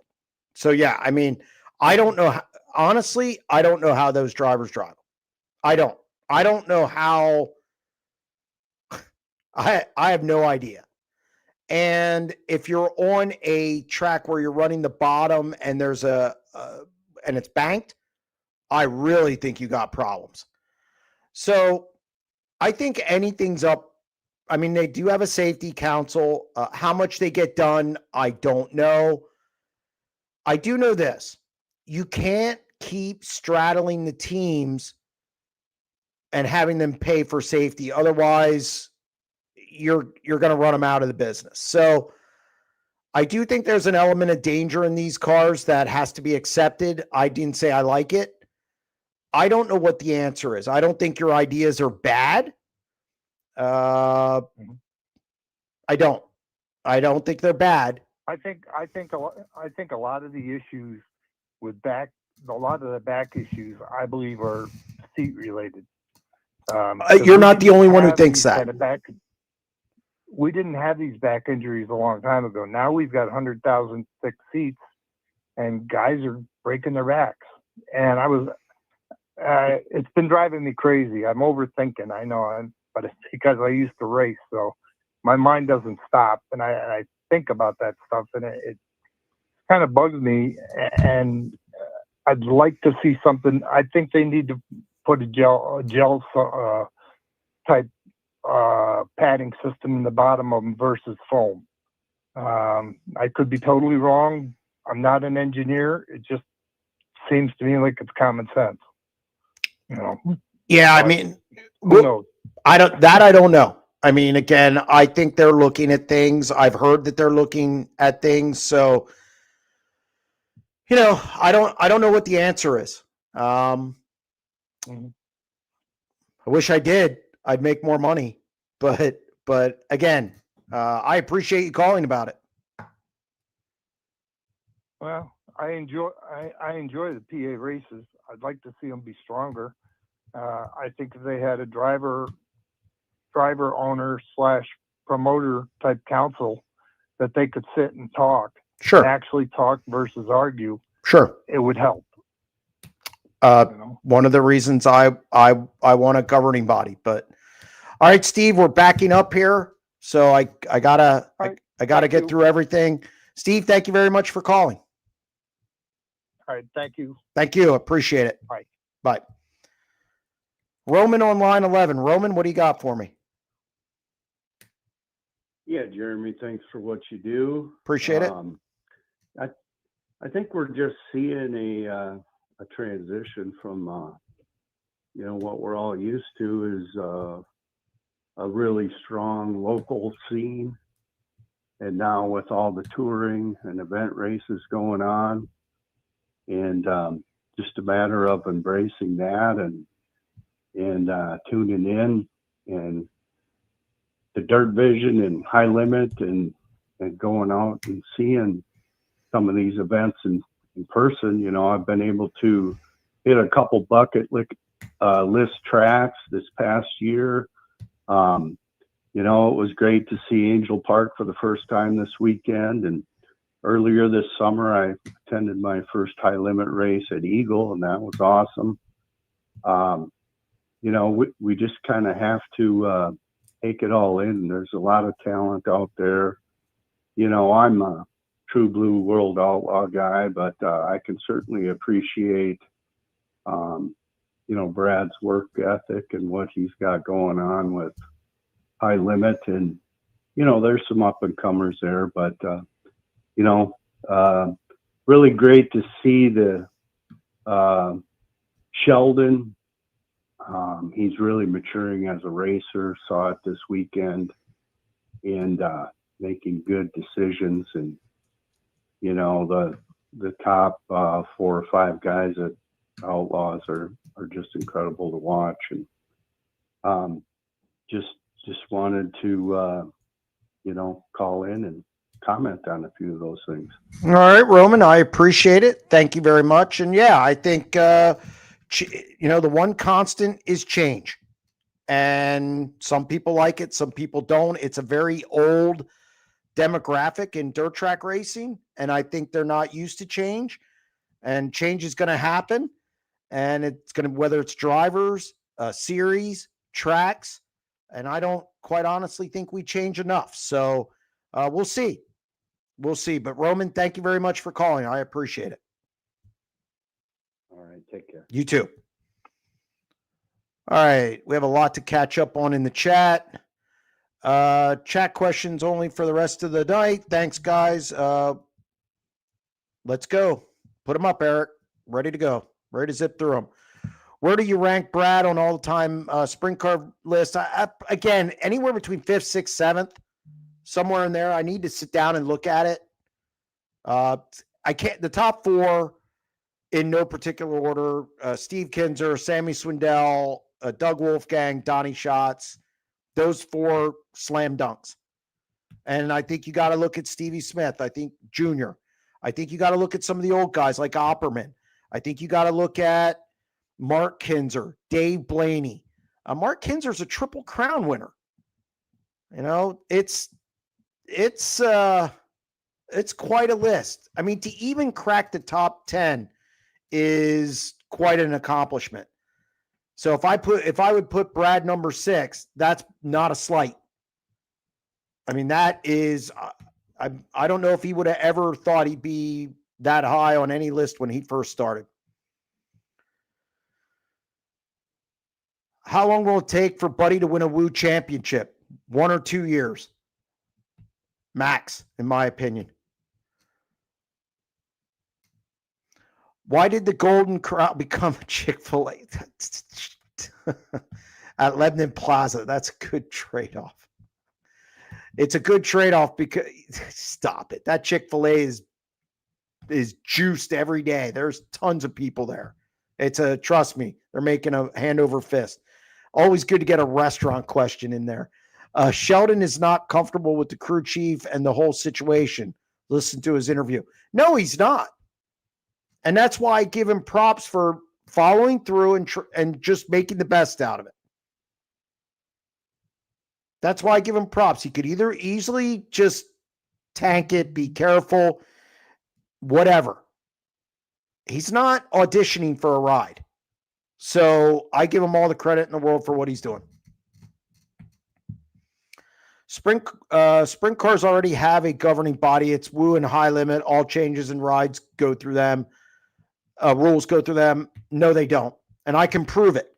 This tire rule is a Central PA, Eldora, Knoxville rule. World of Outlaws were going to go American Racer a while back. And because these areas went Hoosier, the Outlaws buckled. That is untrue. That is untrue. Plus, the areas do this highly recommend, which means you don't have to do it, but we highly recommend it. That's not the Outlaws and High Limit making rules. So that's untrue. High Limit should end the season at Paps. I don't think it's quite has the pop they're looking for. Look, I'm all for it. I like Baps. Not because I do the pay-per-view there. I like Baps. There's a track about 2 hours south of where I'm at in Waterloo, Iowa. They could have the last High Limit show. Where's that? You got to tell me where it's at. Unless you mean Knoxville. Back in the day, our second week was in Vegas and was ended in Vegas. Only 2,000. Yes, that is true. But do you want to send them back to the same venue to start and end the year? That'd be like ending the Outlaws season in Volusia. It just falls flat for me. But I like Vegas. James Franklin will be the next Florida coach. He can recruit. He's not a good in-game coach. His coaching decisions in-game are not good. However, he can recruit with the best of them. A lot of talent there. Knoxville, duh. That's what I thought it was. Well, I don't think Knoxville's going to host a High Limit show, especially the finale. I don't think that would go over very well.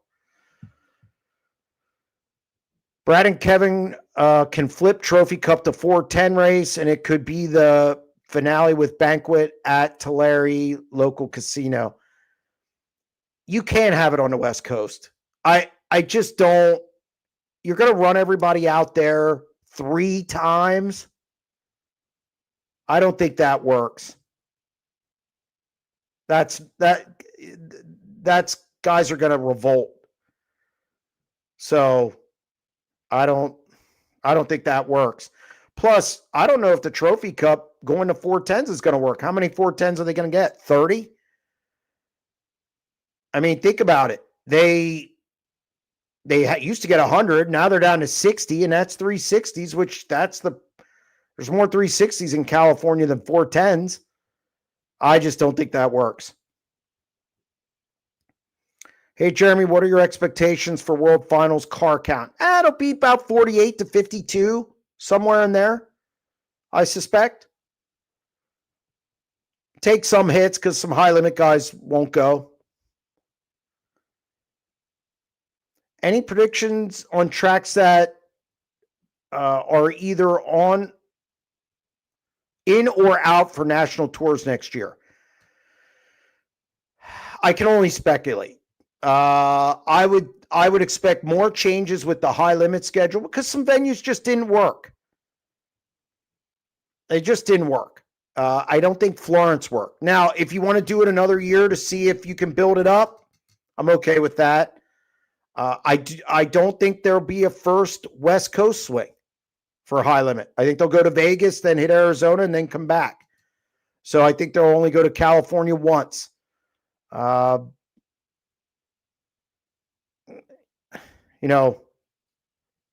don't know. I haven't seen the schedules yet. Answer honestly. I always do. If Larson did that to gravel at Lincoln, you think they would interview David and he'd say, yeah, he was crowding me in the last lap and it was for the win. Good race. Probably not. And he admitted that. And I told him he's got to admit that. So there you go. Look, nobody likes when it's done to them. But as I told him, now we expect him to say the same thing.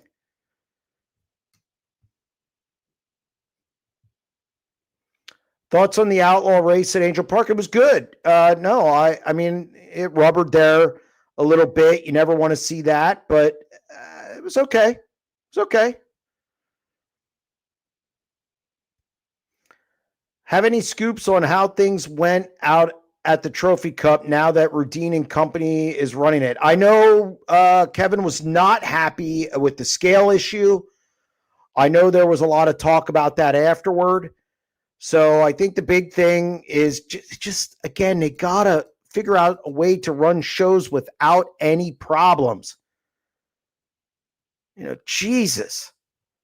it's almost like it's every week, for crying out loud. So hopefully Radine saw that, makes some changes, and gets everything up to snuff. Because there's a lack of trust. I can tell you that now. That affects her car count. How quickly we forget Jan Opperman and Tommy Hintershitz. No, we don't forget them. We don't forget them. You know, it's not that. I just think, look, it's hard to compare guys from different eras. It just is. And when you start stacking people where they won Knoxville Nationals titles, that's your line. Kings Royals, stuff like that. It's difficult. And then now you have World of Outlaws where you get everybody together. And then now you have High Limit, and that changes things. I just think there's changes over the years, and it's difficult to compare. So it's not that they're forgotten. I think a lot of guys, even guys who race today, know who Jan Opperman and Tommy. Hell, they have the Tommy Classic at the Grove. So I'm not going to agree with that. Remember when World Racing Group's awards banquet for the Outlaws was in the pits after the World Finals in the rain? Yeah, that was a bad idea. That was a really bad idea. I remember that. I drove past it. I wasn't getting out, that's for sure. Sprint Car Unlimited needs a 100 line. No. We don't need to go down that road. High Limit ending race at Port Royal, banquet at Hershey Lodge. Make sure Penn State is on the road, great attendance, and high car count. I don't think Port Royal wants to run past September and the Tuscarora 50 anymore. I think they had their fill of that. The Nittany Showdown didn't do well. That's why they moved it to the summer. The Outlaws show to the summer, then Nat struggled, then Baps took that date. So I don't think that Port Royal, while I don't think that's bad, I don't think that's something that's feasible at this point. Because they're going to go to mid-October. They're not going to shorten their season.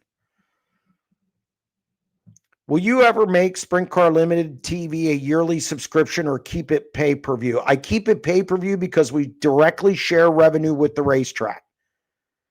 You can't directly share revenue based on viewers if you have a subscription.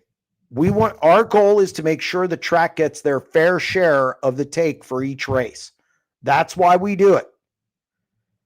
We want to be a secondary form of income, not the primary. We want people to go to the track. We want people to spend money at the track. So we make it pay-per-view also so they get their fair share of the take of who is watching their races. That's why it is that way. Where's Tanner Holmes going next year? I do know that there was a national ride that there was a conversation. I don't think that is been determined yet. And I think if he doesn't end up there, I think he'll probably do the same thing he did this year. Thoughts on Cameron Smith's big win? Started sixth and drove around Dietz, Wagaman, Zierfoss, DeWeese, and Raymer. I thought he drove the best race of his career. I really like Cameron Smith. I thought he had a breakout year this year. I know he's won in the past, but he held off Buddy Kofoid. Actually drove back around Buddy at Williams Grove earlier this year. I like what I'm seeing from Cameron Smith. He's developing. I think Lefever's given him a good piece. And if he just needs to up the consistency a bit. Okay, we have a few wins now. We need to up that consistency. But Pennsylvania needs a young guy like Cameron Smith to step up. And then do it when the Outlaws come in and when High Limit comes in. So, I was really impressed watching Cameron Smith. I watched that race actually during the downtime at Texas, and it was really good. Need a Jeremy and Chaz show at Charlotte with Eric and Sean as producers. I don't know how that would go.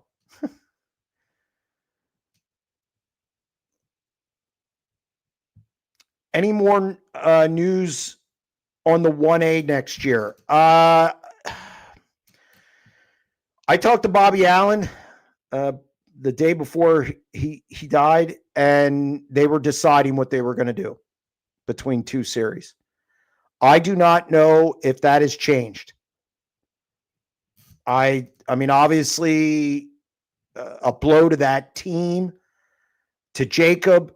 So I don't know. I wish I knew, but I'm not gonna let them have their space for a little bit.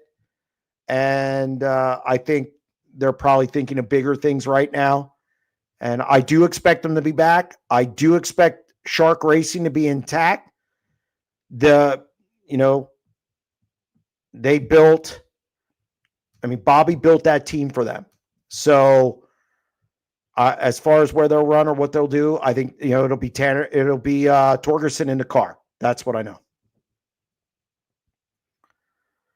Isn't Brad Sweet on the entries for High Limit at Perth? That's like the first sanctioned race of 2020. Okay. It doesn't count towards High Limit points. Yes, he'll run Perth because he goes to Australia, but he's not full-time, and it really doesn't matter. I think High Limit is doing great. My only question for them versus Outlaws is profits. High Limit has to split all the profits 17 ways.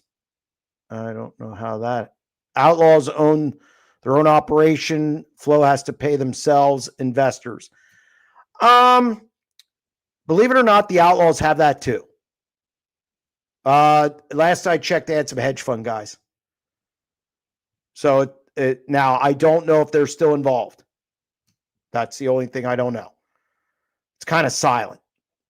So I think the High Limit's doing fine. There's a big pot of money there. So there was a question in the chat. I'm sure Eric will pull it up then, so we'll get to it, but about how the money is split there between Tracks, High Limit, and so on. Go ahead, Eric. Casey Schumann said there was 2,100 people at the Lucas race Wednesday, which if everyone bought a general admission would have paid for the purse. There you go. And then you have the back gate as well. You have merchandise, you have food, and you have a sponsor if the race had a sponsor on it. So Cy Lynch should switch to Woo and run for Rookie of the Year. Showed a lot of speed down the stretch. He really likes High Limit. I talked to him at Williams Grove, and he really likes the transparency of High Limit. I'll just leave it go at that.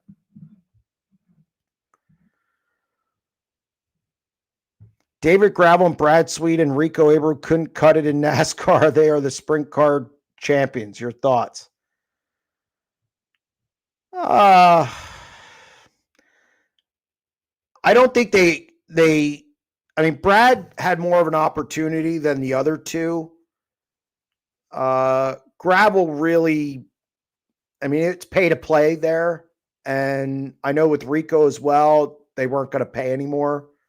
So when it's pay to play, that makes it difficult. And yeah, those guys have resources in sprint cars, but NASCAR's a different level. Different level. Only question I have for many on the show after listening for a while, if the 283-41 1S or Sheldon ran with High Limit Tour, would the point title be over by April or May, in your opinion? Not all of them. The 2 and the 83 would win, yes.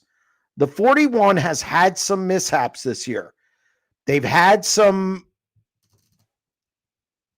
they've had some DNFs. They've had some unfortunate things. Schuhart, yeah, same thing. Only 2 wins.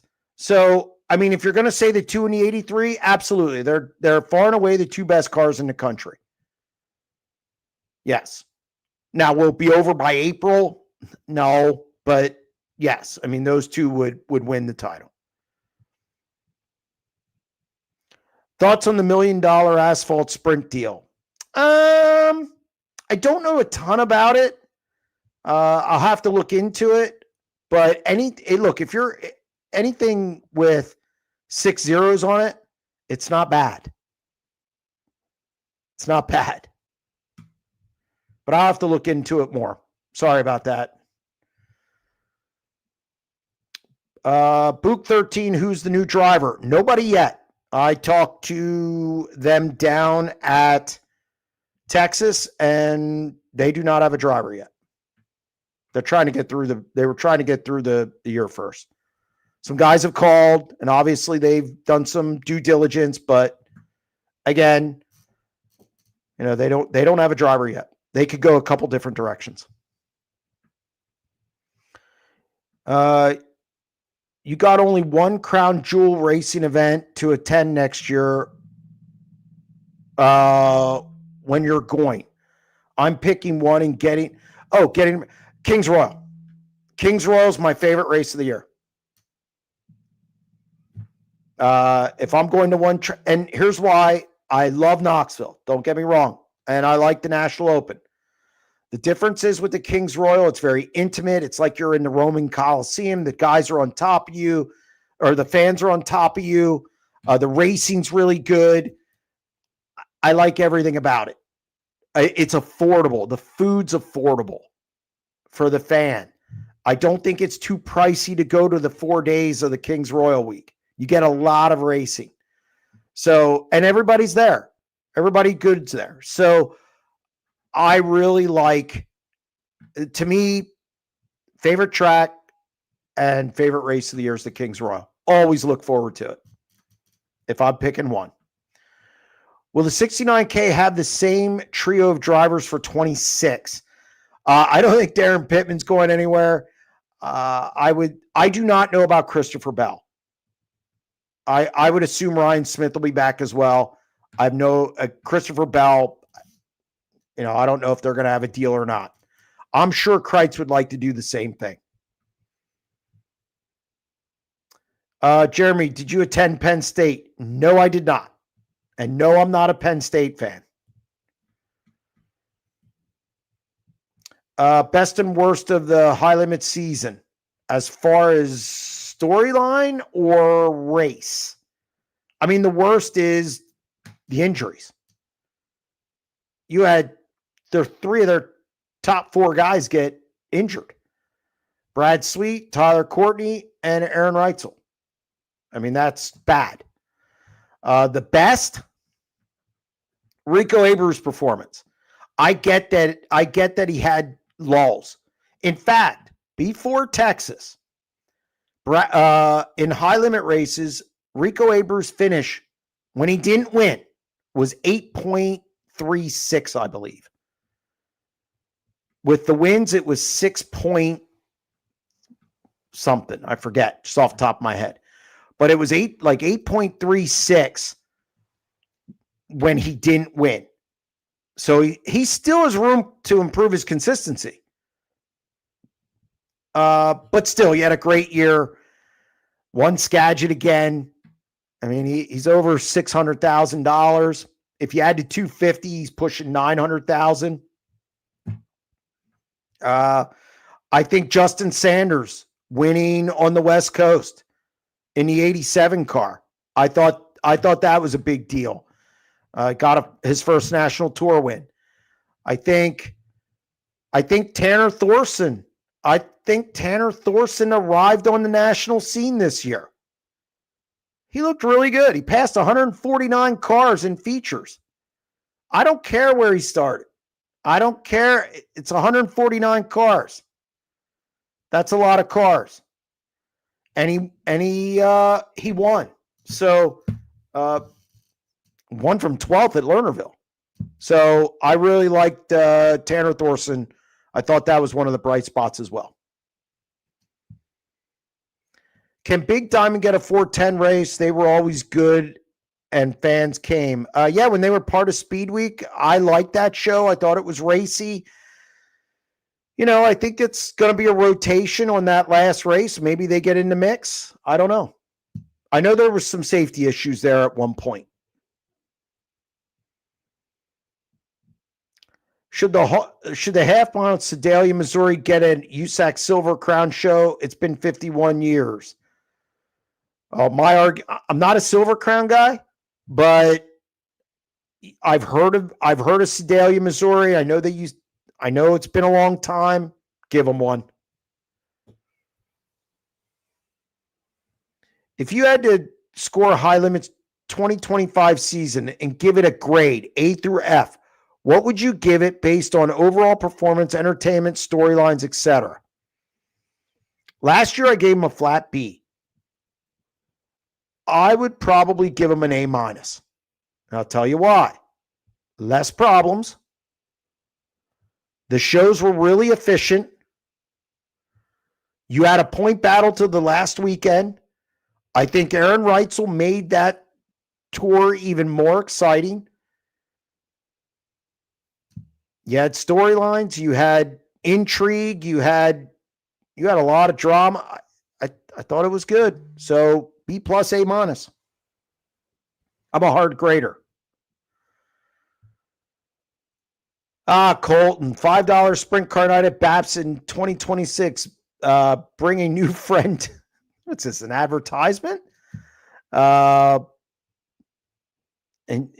race and enjoy the action. I do like $5 night. I think it's a good promotion, and I think Baps is doing a good job. I think they do a better job than anybody in Central PA as far as promoting. I see Sugar Bear said, oh, God. So I'm not in love with High Limit. I only report what I see and what I hear. That's it. I like the World of Outlaws. I like High Limit. I don't have a problem. It's not sickening. You just don't like it. There's a difference. It's not my problem. Could STSS Modifieds, Lucas Lates, and High Limit have a big championship weekend for the Flow Series like they do for World Finals? I don't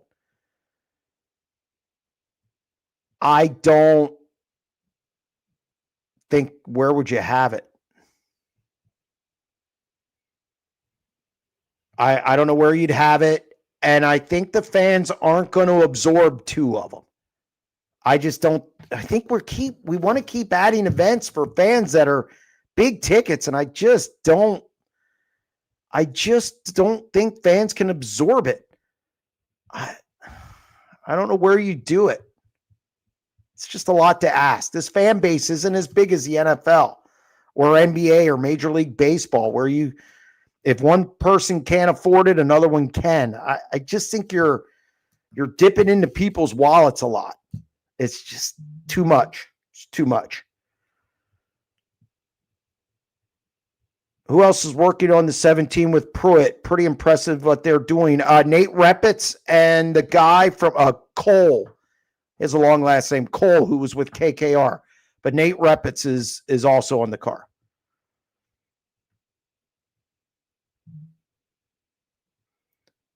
Sheldon is just going to be more of the same in 2026. He needs a crew chief. I know they're buddies. Ripper is not the answer. He likes them. They work well together. They won the National Open. We'll see. Change of scenery. It's a change in situation. So I see that you think an A- is tough, great. No, a lot of people probably give them an A+. I'm not going to do that. I want to know what they did wrong this year. What did they do wrong? What was so wrong to drop them? If you can, put that in, that's fine. And you can prove me wrong, I'll drop them. But what did they do that was so wrong? It was a better year than last year. Last year I gave them a flat B. I'm sure people thought this should have been a B plus or an A. I gave him a B. This year I give him a B plus, A minus. The deal with Butler drops him a little. I didn't like that they DQ'd Brad because they shouldn't have DQ'd Brad. So that dropped him a little bit. But otherwise, I don't know what they did wrong. Holmes has to be in the Book 13. Why does he have to be? Why does he have to be? I don't know if I agree with have to be. But I wouldn't doubt if he gets a look at this point. Is Sprint Car off-season testing a free-for-all, or is it limited by Woo or high limit? No, there's no limits. You can test as much as you want. The problem is the weather. I mean, it still gets, and where do you do it down south? I mean, Charlotte, I know guys have tested at Charlotte, but again, I don't think there's a ton of testing. It's not like I don't think it's a ton. And up here you can't. They winterize the tracks. Any word on Donnie's 2026 plans car yet? No. Not yet. Wish I could give you more answers. Your thoughts on Jake Karkland? I don't know much about him, but he shows good speed at times. Yeah, especially at Sealands Grove. I like Jake. Again, he's running his own stuff when he's in that 5K. I think he's looked good at times this year, and I think he's shown progress. It's tough when you run big tracks in central Pennsylvania. It costs more money, obviously, motors, so on and so forth. But he's making progress. I like what I see from him. We'll see what he does next year.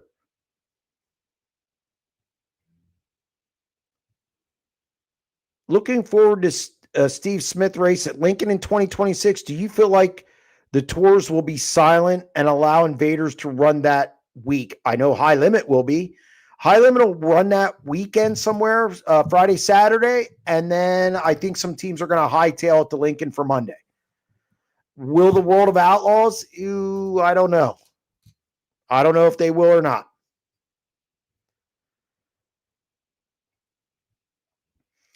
$69K has been to Charlotte the last 3 seasons with the Weiss, Justin Henderson, and Logan Wagner. Will they return this year? I would be surprised. I would be surprised. They've traveled a lot this year. I don't know if they're going to go to Charlotte. Dirt Vision, World of Outlaws camera work and production were top-notch quality. Yeah, I think they do a great job.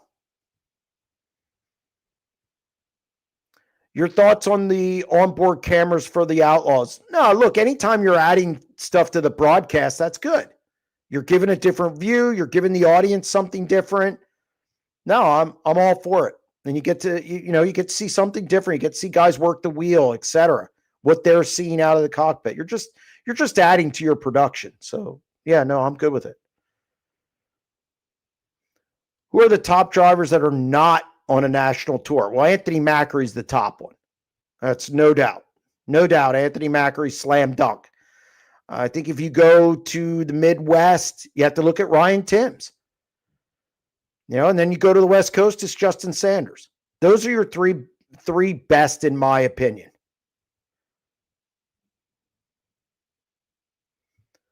Do you think Abreu is growing? Has growing pains at TSR? Or is it going to be the same performance? He's taking all his stuff over. I mean, it's going to be the same stuff. Same stuff. So I think they'll be fine. Ricky Warner, all the same stuff. Nothing's going to change. Have you heard anything about Woo or High Limit going to Mansfield? I have not. Not yet. I wouldn't be surprised if they want to see how that late model race goes off before they do that. I wouldn't be, and if, I don't know. I would want to wait to see how that goes off.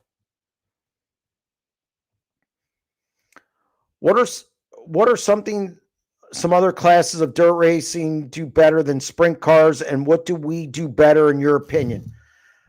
I can tell you late models market themselves better. Their t-shirts are better. I think late models, especially late models, you can earn a living, I think, easier. I think there's more big races. I think that they don't step on each other as much as far as Lucas Oil and World of Outlaws. I think sprint car racing is, I think the perception of sprint car racing is bigger. It seems like to me. So I don't know if we do sprint car racing does anything necessarily better. I think we're catching up to late model racing. It's more personalities over there. Does Buddy win 20 races next year? Ooh. Ooh. Gravel's still going to be there. Got it. Depends who's there.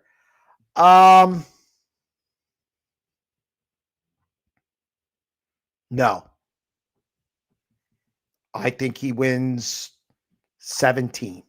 Somewhere in there. I think man, that's tough because he looks really, really good. 20's a lot though. Rico won a lot this year and he got to 18 in a 410. And Buddy doesn't run any 360 stuff. So, now if he goes to Australia, yes. If you're going to add Australia, yes, he'll get 20. Because he can go over there and sleepwalk and win. So, not in the States. Not in the States. I think he can win 15, 16, 17. 20's a lot. Gravel's winning a lot, and he goes through lulls. Buddy doesn't start fast.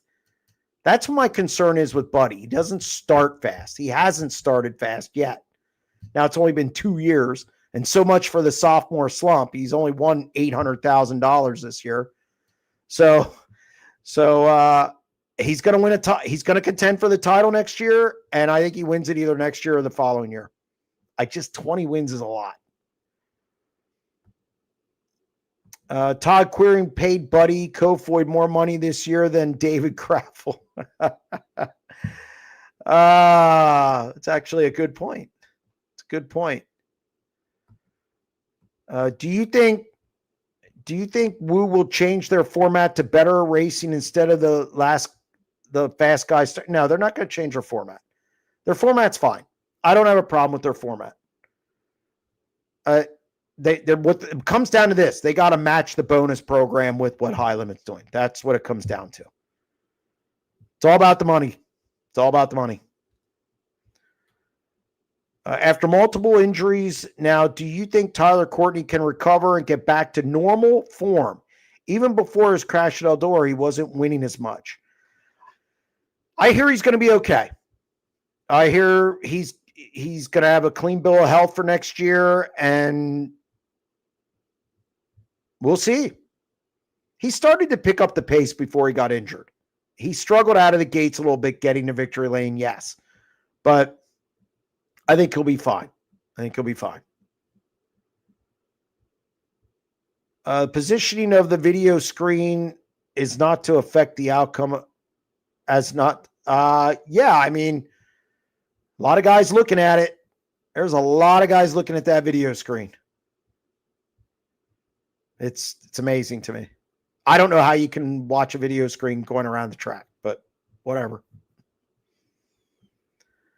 All right, guys, that's a wrap. Again, if we didn't get to your question, I apologize. I've been on air 2 hours. I got to shoot a 90 at 9 yet. So again, I appreciate everybody joining the show. I appreciate all the callers. And we'll be back next week with another show. Stay tuned.